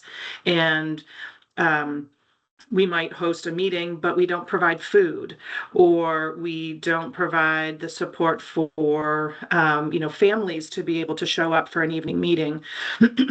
And again, culturally, we would love to be able to provide that support, but we don't have either the budget to do it, meaning it's not associated with that position's program or that particular appropriation. And then oftentimes it's been complicated for us to figure out, how do you actually pay people? In government, you have to have a W-9 associated with someone that the government pays, or engaged in some sort of an agreement with them. So I think there are potentially some workarounds and some solutions that people have utilized, but I'm not sure that I understand how they've been able to do that. So that's that like collective sharing piece that could be helpful. Or maybe there's even like a statutory change to be able to make it possible for state governments to offer compensation for people attending meetings and sharing their insights and expertise. I think those are a few of the examples that I wanted to offer. Yeah, go ahead, Carla, if you want to follow up on something I might have missed. Yes, thank you, Abby. And I see, Jennifer, that you have your hand up. If it's okay, I want to share what I wanted to share earlier, and then pass it on to you. Yeah, Abby, in response to Victor's question, I think you captured really well one of the components of Victor's questions. Victor's question, I think there are two different paths that I think perhaps arose from Victor's question, and it's or different areas. And one is that programmatic work that the agencies do, right? And yeah, you identified big challenges right now, right? The providing childcare to incentivize folks from actually coming and participating. Laws that get passed without appropriations for example, creating materials and creating good sound, plain language, technical assistance materials, enough timeline and enough time to actually develop a plan for how to engage the members of the communities that will be impacted or are intended to participate in the implementation of that particular piece of legislation. Yeah, compensation too is a big factor. Yeah, so I think you did a really good job in capturing that. And then the other part of that is with regards to this one law, Act 154 of 2022. How does community engagement factor into all of this? And in terms of the implementation of this law, the intention of the General Assembly was that we would engage members of the community through the council, through the advisory council. And so therefore, there is an assignment of certain seats that are intended to represent underserved, historically marginalized, most impacted individuals in terms of environmental justice in Vermont. And those are the seats that the advisory council members occupy. Now, what that means is that the way in which we create efficiencies in the implementation of this one law is to engage with the advisory council in a way that allows for that representation capacity to be fully occupied and wholesomely occupied by you all. And so that's sort of like the avenue that the law created for us interagency committee members to inform the deliverables in the law, each of the deliverables in the law. Each of the deliverables in the law, as you may have seen, include consultation or a certain role for the advisory council. And so the consultation process is the way in which we imbued communities' perspectives into the implementation of this law. And we are very constrained in that because we don't have any other appropriations assigned other than the $500,000 to the creation of the mapping tool work and community engagement to inform the mapping work, which we're in the process of selecting the community engagement contractor. So I hope this, sort of like captures a little bit of that other portion of your question, Victor, with regards to the implementation of the EJ law itself.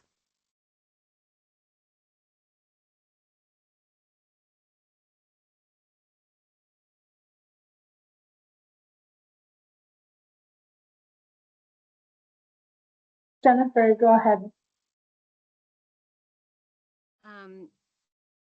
So much was said, but I'm only going to comment on one thing. There's so much to say to all of that. I was trying to like hold on to the thought from before. So there's a lot of discussion that I think that we can have, but it relates. So I'm hearing from most of the agency representatives, funding, like explicitly the work of community engagement, which of course is the same thing that all the community engagement professionals in the community say and need. And I guess I just want to say this one point, which is the reason that we even bring up the Civil Rights Act and like existing mandates for community engagement is really to point out that it's actually funding or not required by law of all of us who receive federal funds and are tasked with distributing it.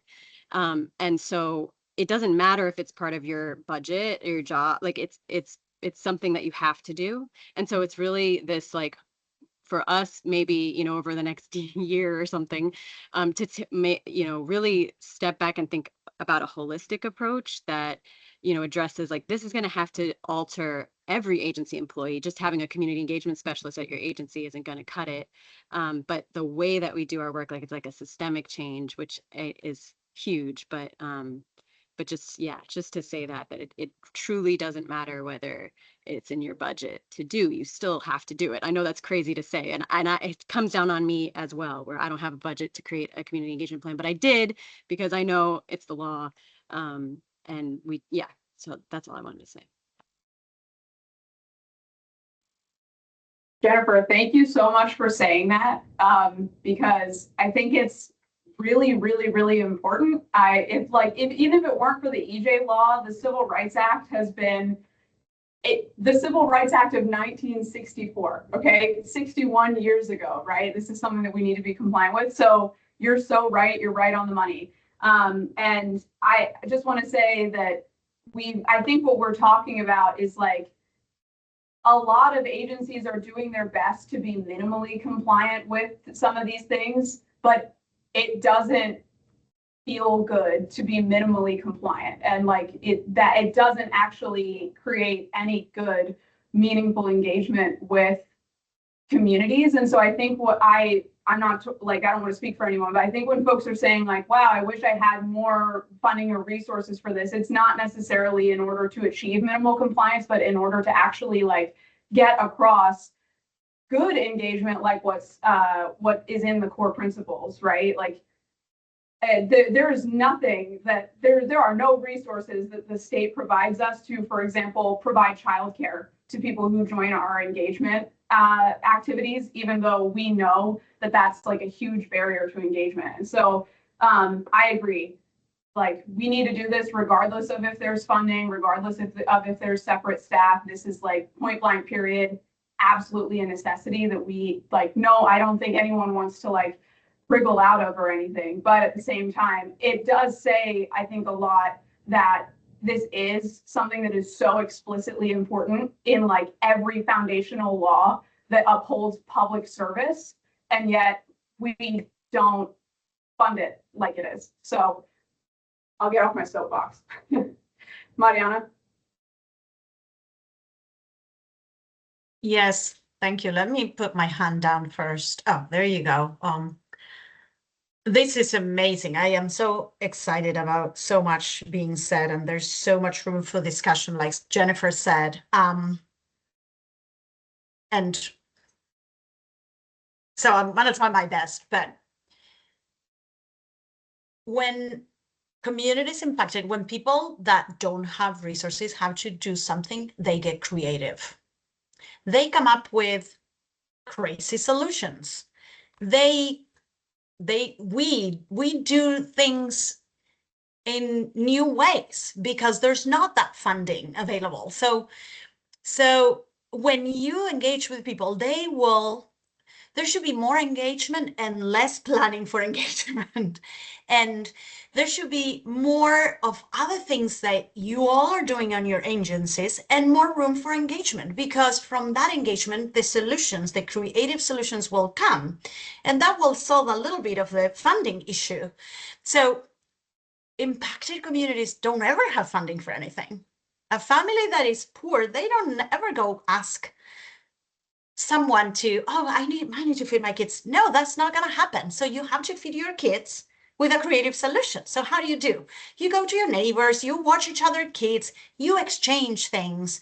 I don't know, it sounds crazy, but that's how they do it. That's how we do it. When we don't have money, you come up with a creative solution. So if we don't have the funding, and if the legislature, through all these like structures, keep on telling us you need funding to do things, we have to respond, no, we don't need funding. We need creativity. We need to get together and come up with crazy ideas. And that is what people will tell you if you engage with them. And then you'll feel like, oh, interesting, I can do this. You can get creative. We can all get creative. It is in us. So the more that we stop thinking on the traditional ways of doing things, and the more we engage with communities to come up with solutions, the more those solutions will come. And the one thing that came to me as an impacted community, or representative of an impacted community, while we were all the agencies, the representative of the agencies were saying all these amazing things that were so true on how to engage. And I want to validate any of the things that were said because they were so powerful and so true. Yet at the same time, perhaps we can respond by, instead of creating one plan by each agency, why don't we all unite and create only one plan that somehow can be adjusted or flexible to collect and to create relationships for each agency in a meaningful way.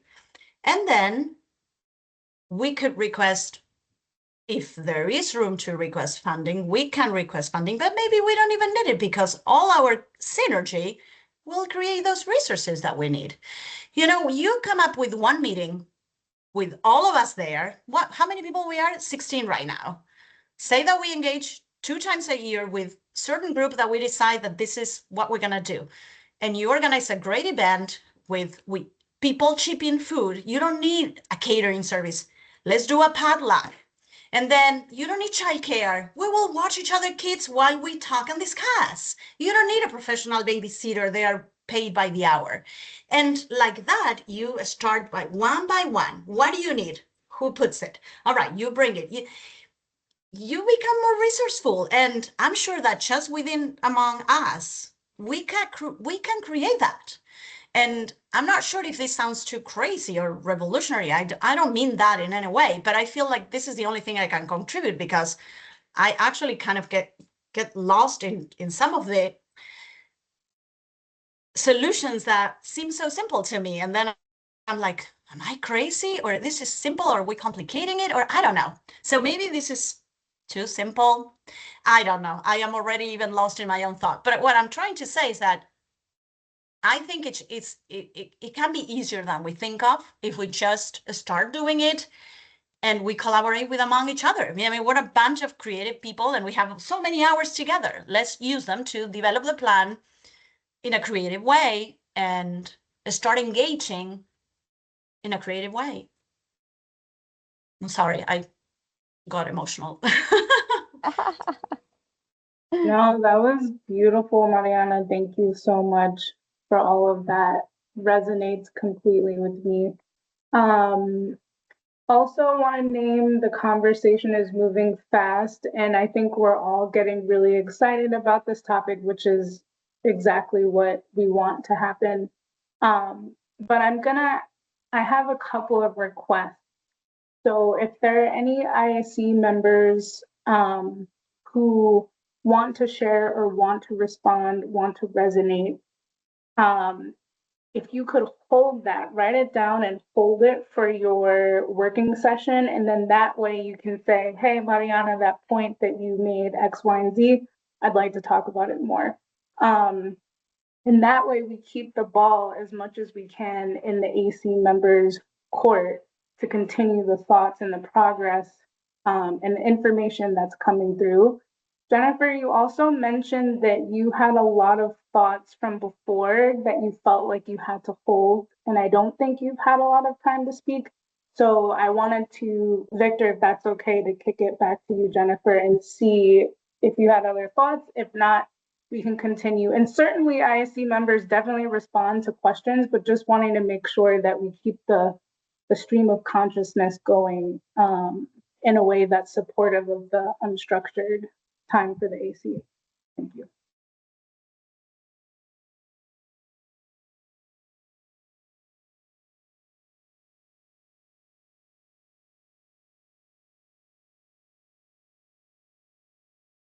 Victor, I think you're up. Jennifer had said she didn't have any other thoughts to share.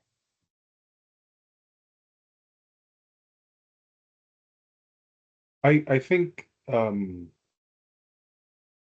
I would be interested in hearing any, like, I think I heard one example of like in a kind of top top down perspective of like when a implementation was attempted for community engagement to try to like get information in. And I'm wondering if I am curious if there have been attempts to tie into having a single point person connect to another point person from a larger community group that was more potentially capable of actually doing the direct gathering of people to gain those resources. What I'm hearing is a lack of desire to not, there's no one wants to be extractive. You want to be able to compensate people, but can't. But in my experience from organizations I've worked with in the past, like in the Bronx, when we had to do these things, we partnered with community centers that were already offering things to the community. So when those community centers asked community members to fill out a survey, it did not feel extractive because they were already gaining things from that group. So when I think of like Burlington as an example, just because this is where I am, I know for a fact that there's a Boys and Girls Club across the street from me, and several blocks down the other way there's a YMCA. And those are both groups that tend to be very, very friendly towards agencies, at least at this level, that are usually have capacity to like post an event that, hey, on these days we're doing this, come by, and it's already kind of a choke point for where there are families gathering that are representative of the actual community base. And I'm wondering how often there is an attempt to create kind of a partnership of finding a single point person and then scheduling a day where you can be down there to table at community events and get some of that feedback as well, even if it's just like once in X amount of months, or helping them to be able to better facilitate that on their own to then give you that data. Because I think as far as like I remember being involved in a lot of community groups like that, having a full explanation as to how that survey will benefit the people you are already serving, and the long arm effects making your work easier because your community is now getting support in addition to what you're providing, tends to be enough motivation to help with the engagement process. So I'm wondering, have connections like that been made? Has there been an attempt to do that in the past? And if so, what was the kind of like struggle to get that off the ground?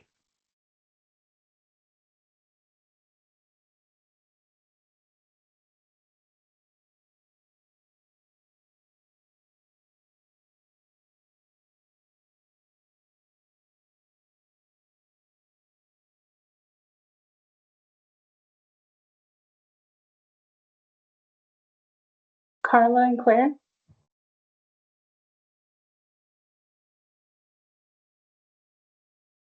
I think mine is a hand from previous. I just wanted to take the time to reflect back some of my thoughts based on Mariana's comment. So I think maybe that moment went by, and I just want to pass it on to Claire. Sure. Well, I don't actually have an example from my agency. I feel like this is something we've struggled with in the past, in particular, having the capacity to and time to invest in those or develop those community relationships because we haven't had them historically. And I think that's something that Ricarda, in the few short months she's been with us, has really helped us think about. And I hope that we'll be able to do more of what you're talking about in the future. The example I wanted to offer you, and I'm happy to put some links in the chat, is actually from the Climate Action Office at the Agency of Resources, and they have really invested in showing up where folks already meet. And I think have put together a newsletter that I personally have found really insightful reviewing and reading through around climate action. And actually just published a map of all the different places they've shown up over the last couple of years to begin building the relationships you're talking about. So I guess I want to, not necessarily something that we've been successful at our agency, but I do think there are people thinking about it and trying to show up in the way you're talking about. It's just a work in process, I think, for many of us.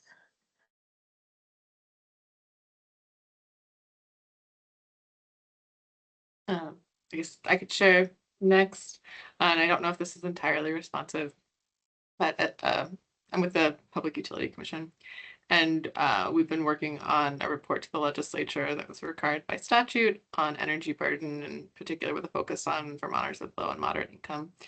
And there we received requests to do more community engagement, and didn't have the budget or capacity to do it the way we might have hoped, in total alignment with the core principles of community engagement. But in kind of jumping off from Mariana's point about being creative, we reached out to the community action agencies who provide support to Vermonters with low income when they're having issues with energy issues. And so we talked to them, and we developed a survey to get feedback from clients that they work with, and did end up getting responses from folks. And then we also we ended up having a virtual forum in the evening. I guess it was back in October, to hear directly from folks, and we did actually get a fair number of people who showed up and were willing to provide comments and feedback.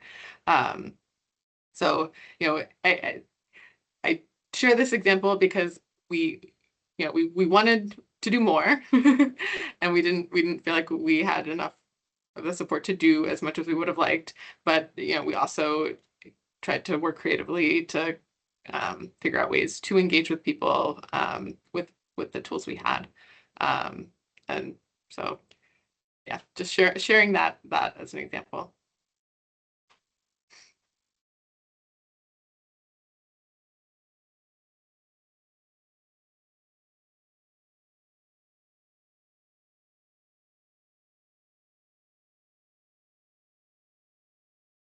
I can't tell who had their hands raised, but feel free to just jump in.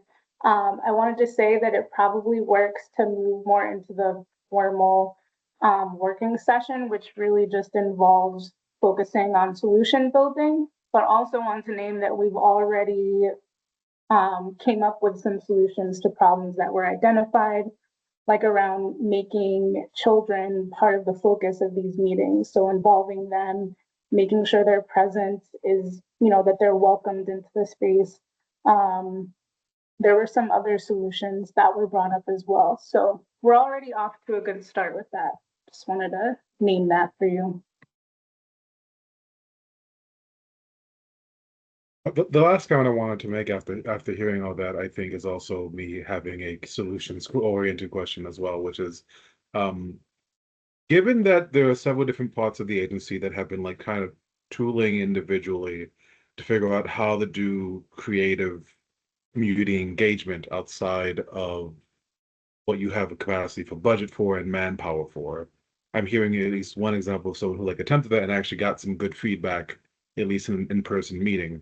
Would it be helpful to put some heads together to develop a kind of modular checklist of how to do that so that it's not a bunch of agencies kind of recreating we on like how do we look, what are the qualifications for what we want to look at when partnering with a community organization or community center, and then what kind of outreach and to who, so that it's not being too overthought of like how do we begin starting that relationship, and potentially even just how do you develop your individual pitch, because it has to, when you're, the biggest thing is that when you're engaging with like agents, the folks who actually run these community centers, they're not as, they can understand long-term positive impacts potentially, but it being described to them in these kind of like more densely packed, here's what the thing is, but they have time and capacity for a pitch, and then to be told what would be required of them. And if that can be more succinctly organized, it does make it easier to reach out to more folks in the same amount of time. So I'm wondering if that would be something, I guess I'm trying to gauge if there is an interest for that. Thank you, Victor, for that. And interestingly enough, that's something that the IAC discussed in our last meeting last week. I think I mentioned that perhaps an approach could be to focus our resources into engaging meaningfully with these community leaders who are already embedded and have the trust of communities, and consider how to do that. So I don't know if Juliet, if you can find in the transcript when that part of the conversation was had, but yes, so what I am detecting here is a lot of synergy. Some of the things that the advisory council members have shared are things that some of us, if not all of us from the IAC, have thought about. And the reality is that we are working against a system that resists those kinds of interactions. And so I think where we're at right now is at that moment of reckoning where we have the advisory council and we have these individuals from agencies that are committed to doing this work, even when it is frowned upon at certain levels of government. So then I think the approach, and I do appreciate your solution-oriented question, Victor, I think the approach right now should be one of investigating with curiosity and creativity what things we can all do together as a collective to make strides in the right direction, recognizing that we are operating within a system that is not built to allow for these types of conversations. And so I invite advisory council members to, if you have not already done so, to watch the recording of our last meeting, and you'll see that some of the things that have been discussed today were discussed at that meeting. And where we left off is really just being in a position to hear from you how we can all work together to put together the best community engagement plans that we have. And something that we briefly discussed was to include at the beginning of our community engagement plan a recognition of these barriers, but that we will use these plans to hold each other accountable. And this was discussed at that last meeting. So please, if you have not done already please go to either the transcript or that meeting. And I think you will be encouraged by the conversation that we all had last week, I believe. And then let's from this moment, now that we've identified that there's a lot of commonality here in this group, let's think about creative ways, Mariana, to further leverage the resources that we have and think about what can we do together to give ourselves a real opportunity to improve the practices that are already taking place in all of our agencies, and what can be done to create comprehensively across the IAC and beyond best practices and standards that could lead us and make us realize that there are places that we can go, because we have you all working with us to inform our plans and to capture the points of views that have not until this moment been able to be centered through the creation of this EJ law.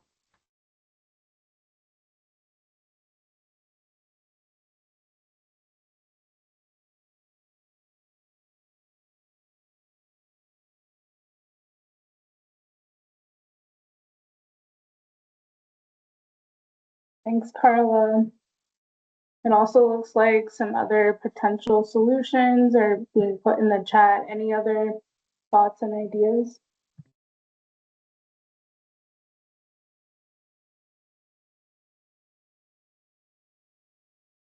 Go ahead, Sarah.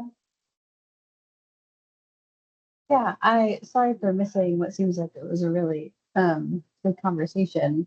I just wanted to respond to Jennifer in the chat. The IAC members heard about this last week, but there is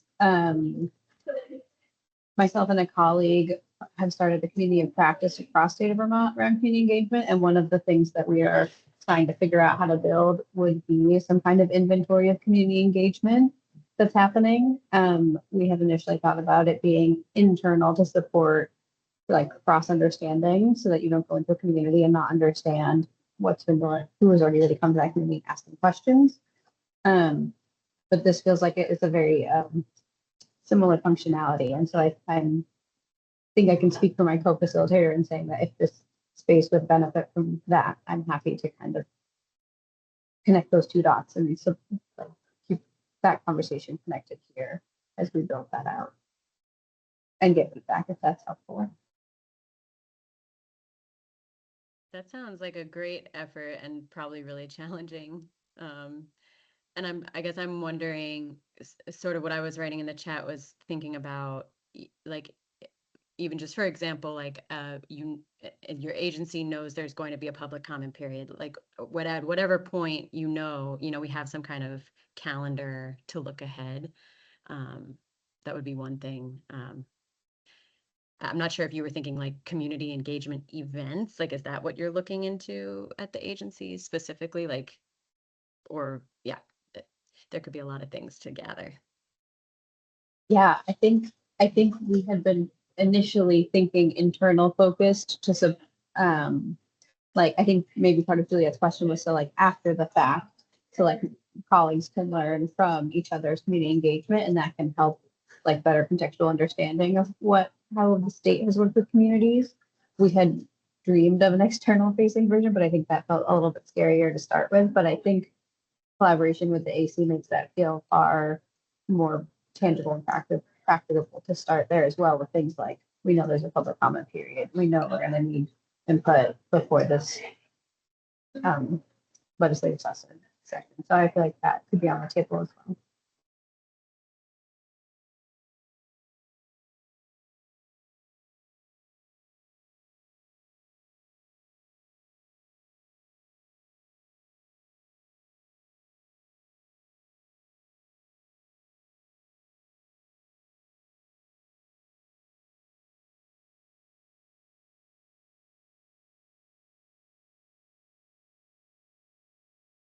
Just holding some space. Any other thoughts or questions? I think we have about 15 more minutes allocated to this before we move into our debrief and then updates. Carla. Thank you, Kim, and thank you, Sarah, for sharing. I would also like to offer part of the discussion that was had last week with the IAC regarding community engagement generally and the community engagement plans more specifically. And that was around the conversation that involves strategy and how to move forward with identifying a path that could have different fronts. And we discussed that perhaps the advisory council, because of the position that it occupies, could be a very well situated entity to advocate before the General Assembly for resources to do this work for the IAC. And so I would, like to have perhaps a conversation about what resources exist that would allow for that engagement. I know Jennifer has mentioned in the past advocating before the General Assembly as an important aspect of this work. I know Mariana has expressed interest in that as well. And I know other folks within the Advisory Council have mentioned that, there are things that could be done to improve where the agencies find themselves with regards to the deliverables in the EJ law. And specifically around the conversation regarding community engagement, we talked about perhaps that as a great opportunity to speak broadly to the General Assembly about the implementation of this law and what the community engagement plans really need to be effective in the way that it was envisioned by the legislation. So I would like, to hear reflections from the Advisory Council whether this is something of interest. And, thinking about that aspect, Victor, the solution building.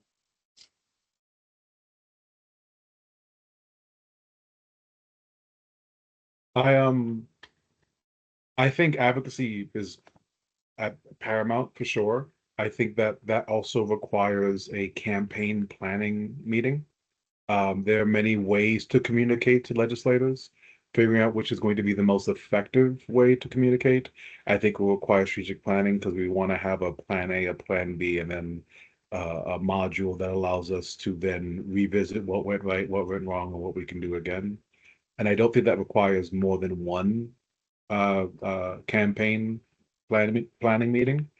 I suspect it will be something that will be communicated through letters or potentially even lobby visits if possible, and trying to attach other community leaders external to the EJC to try to sign on to that kind of a thing. But that's the whole thought is I would be open to that, but I do think that it would have to begin with a campaign planning meeting.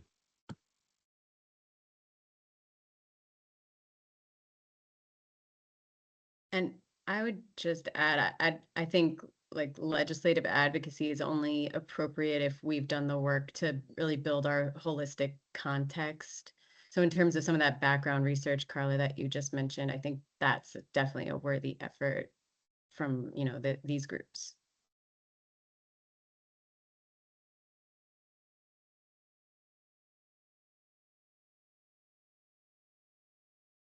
I agree. And I do have to say that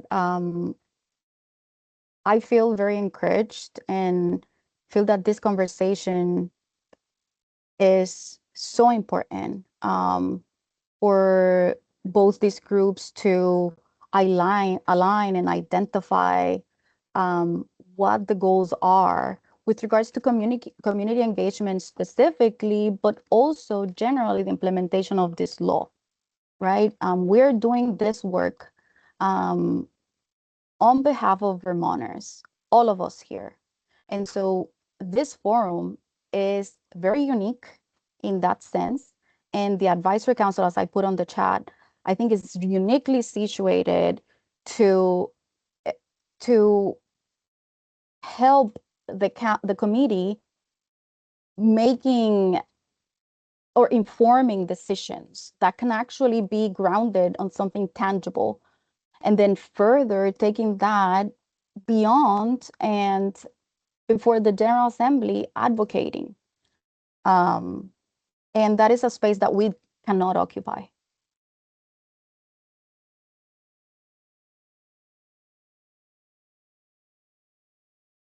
Mariana?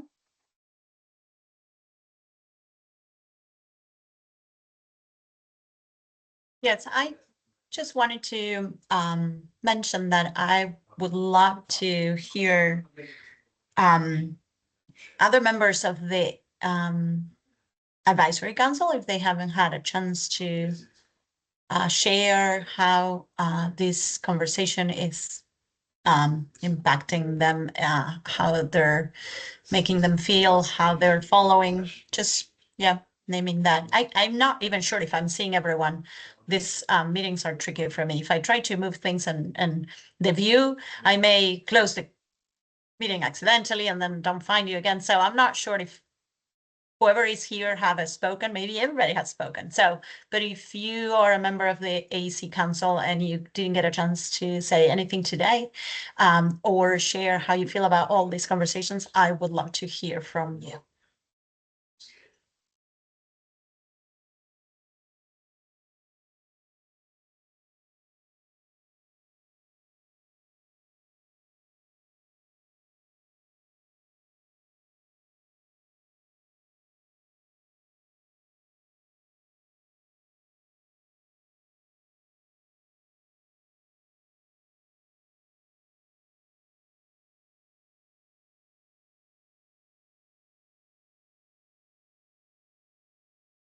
Thanks for that, Mariana. I think most people have spoken. But again, feel free to jump in. So it's almost 1:40. I think this could be a good time to pivot to thinking about next steps. Yeah, try to make things a little bit more concrete, or at least find the pieces in the conversation that we want to move forward, or revisit as well.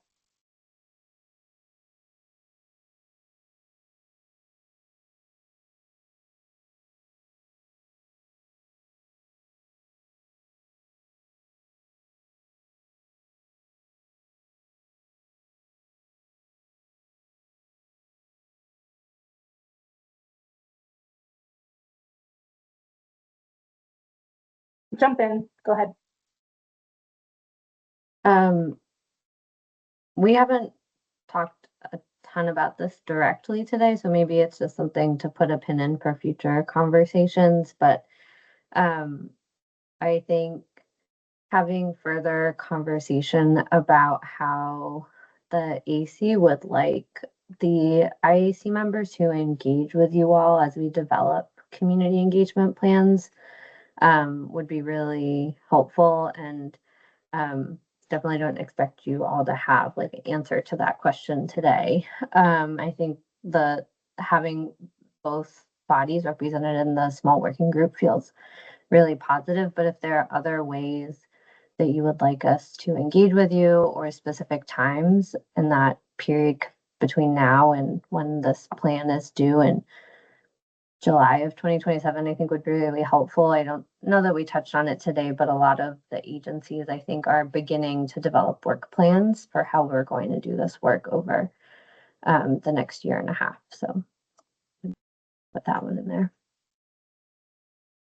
Just to clarify, Claire, are you asking like in the context of like a public meeting potentially, or in some other way, how best to like further consult the advisory council as you are developing your community engagement plan and maybe trying to make some synergy in that way? Sorry. Yeah, no, great question. I think like the small group seems like a great way to develop if we're developing guidance around core elements. But if there are additional ways, like whether that's having specific joint meetings where we've done some actual development of our plans for the AC to review, or if there are other mechanisms that the AC would like to be involved. Particularly, I'm thinking of drafting is what I was thinking of. I know for like my agency, milestones can be really helpful. So knowing like we've committed to have something done so that we can have a conversation with the AC would be really helpful, if that's like having a draft of our plan X number of months in advance of the due date or something like that. So I don't have anything specific in mind. I guess just wanting to have further conversation about how best to work with the AC as we dive into this work over the next year and a half.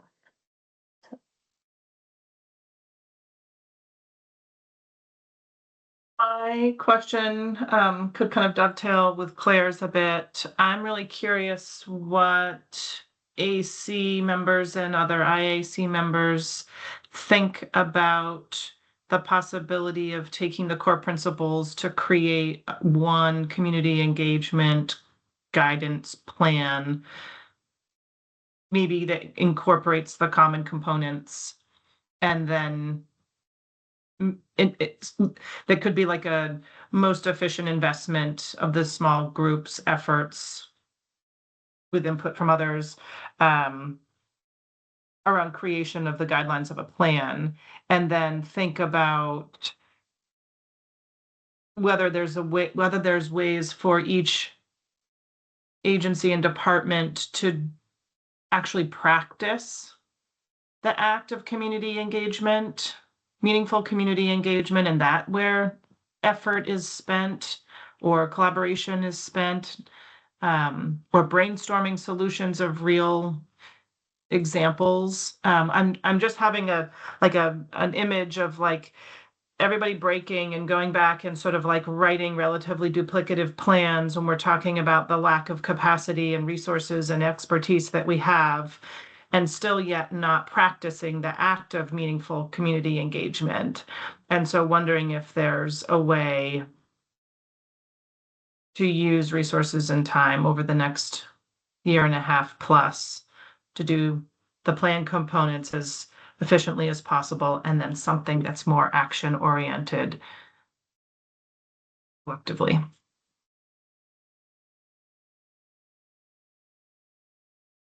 It does feel like that this would be kind of the point of a subcommittee on this community engagement action, would be to like bring that question as a part of the agenda and not leave it until there is a solved solution for it.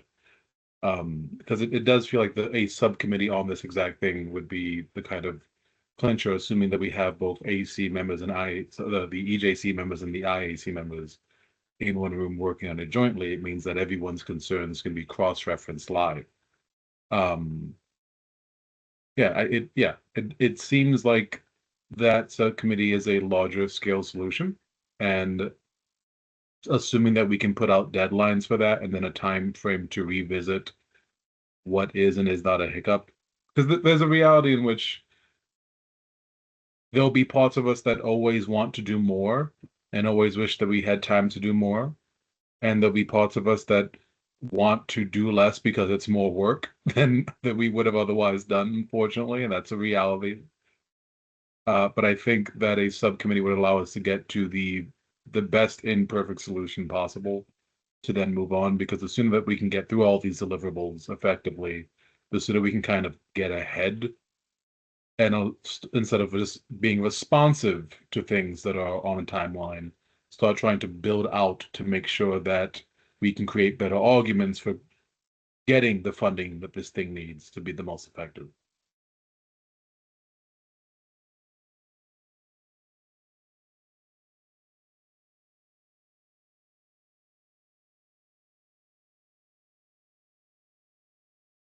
That makes sense. Does anyone have any follow-up questions or thoughts on that? I just wanted to name that I got a little bit lost in the word. I don't even know how to say where I got lost, but are we So are we creating a subcommittee of us to help the interagency committee try to come up with one plan as opposed to each agency create their plan? Is that what we're doing? Is that what we're talking about the subcommittee would be doing that?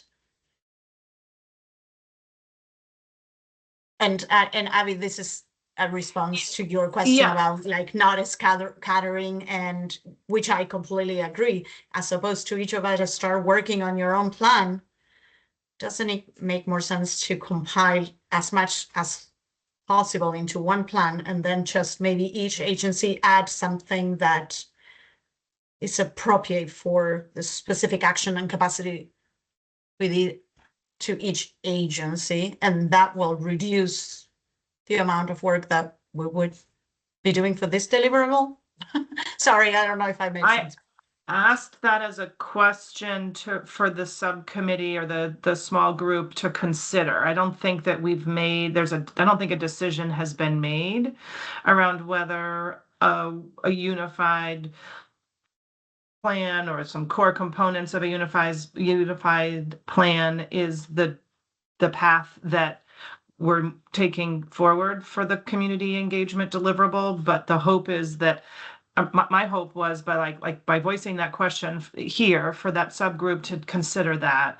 And I think the idea is that that subgroup has both IAC and AC representation, and that they would kind of like meet and talk and share thoughts and bring it back to another joint meeting, or bring it back independently to an AC meeting and an IAC meeting somehow, whatever the schedule kind of allows for us to have a larger conversation based on some of the guidance that they might want to consider or ask us to recommend or ask us to consider.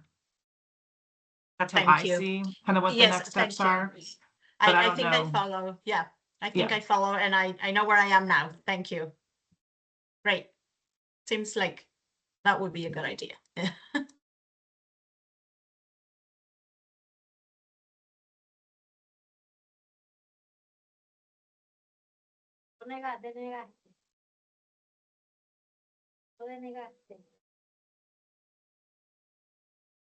Go ahead, Carla. Okay, well, I have a hand. I didn't really notice that I had a hand up. I cannot see myself on the screen all of the time. But yes, then I would like to then bring the conversation that's being had on the chat to the full group so that there's awareness. Jennifer proposed to bring back the buddy system as a way to organize. I don't know if this is perhaps part of the governance effort. So for folks to know that that conversation is happening on the chat.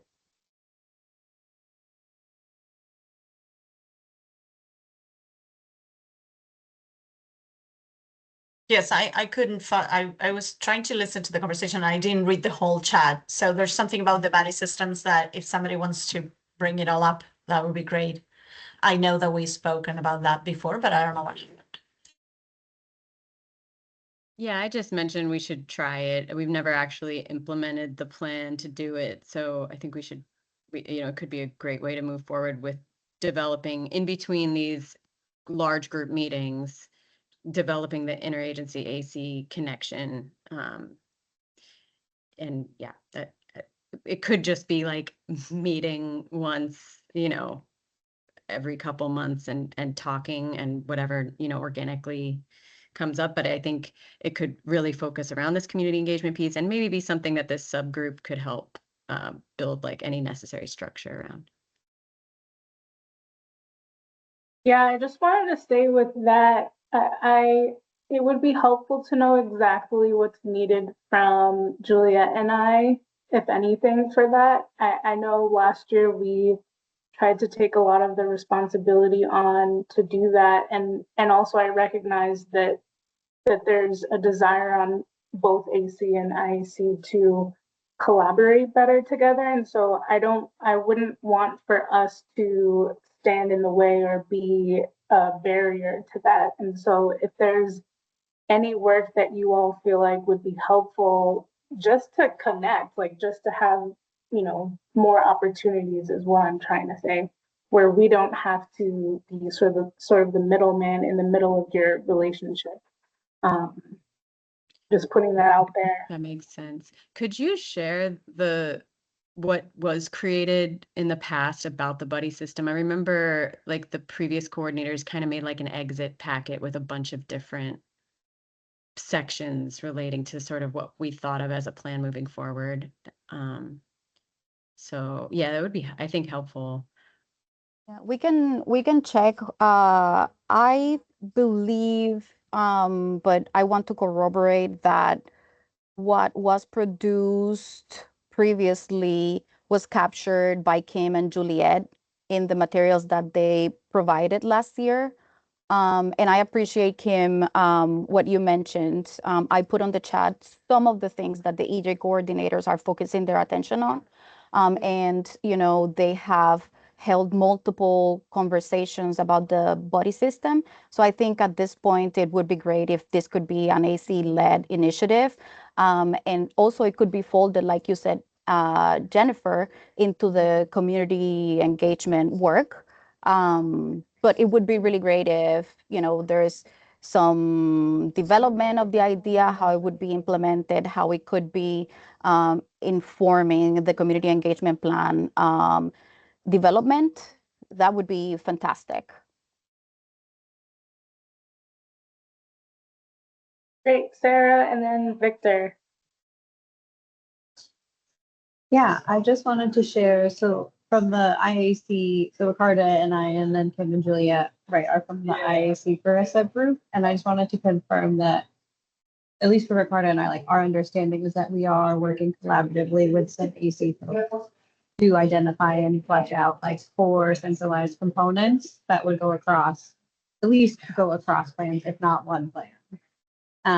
And I would also offer that I personally have capacity to support like buddy system coordination as it's related to that deliverable, because maybe that could help move some of that stuff along if it's part of the community engagement plans. That's what we're comfortable with, and that is our understanding that we'll be working with some of the ACC folks to do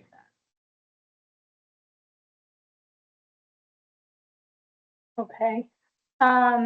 Victor, and then I think we need to just finish up with updates really quickly. Well, I was going to say, could we name some next steps now that we've said all this, so that we could make sure that there's a kind of, so that we don't lose some of these points. Like, we're going to have to schedule some, figure out what we can get a poll out to see where we can schedule the subcommittee meeting for what we're talking about sooner than later.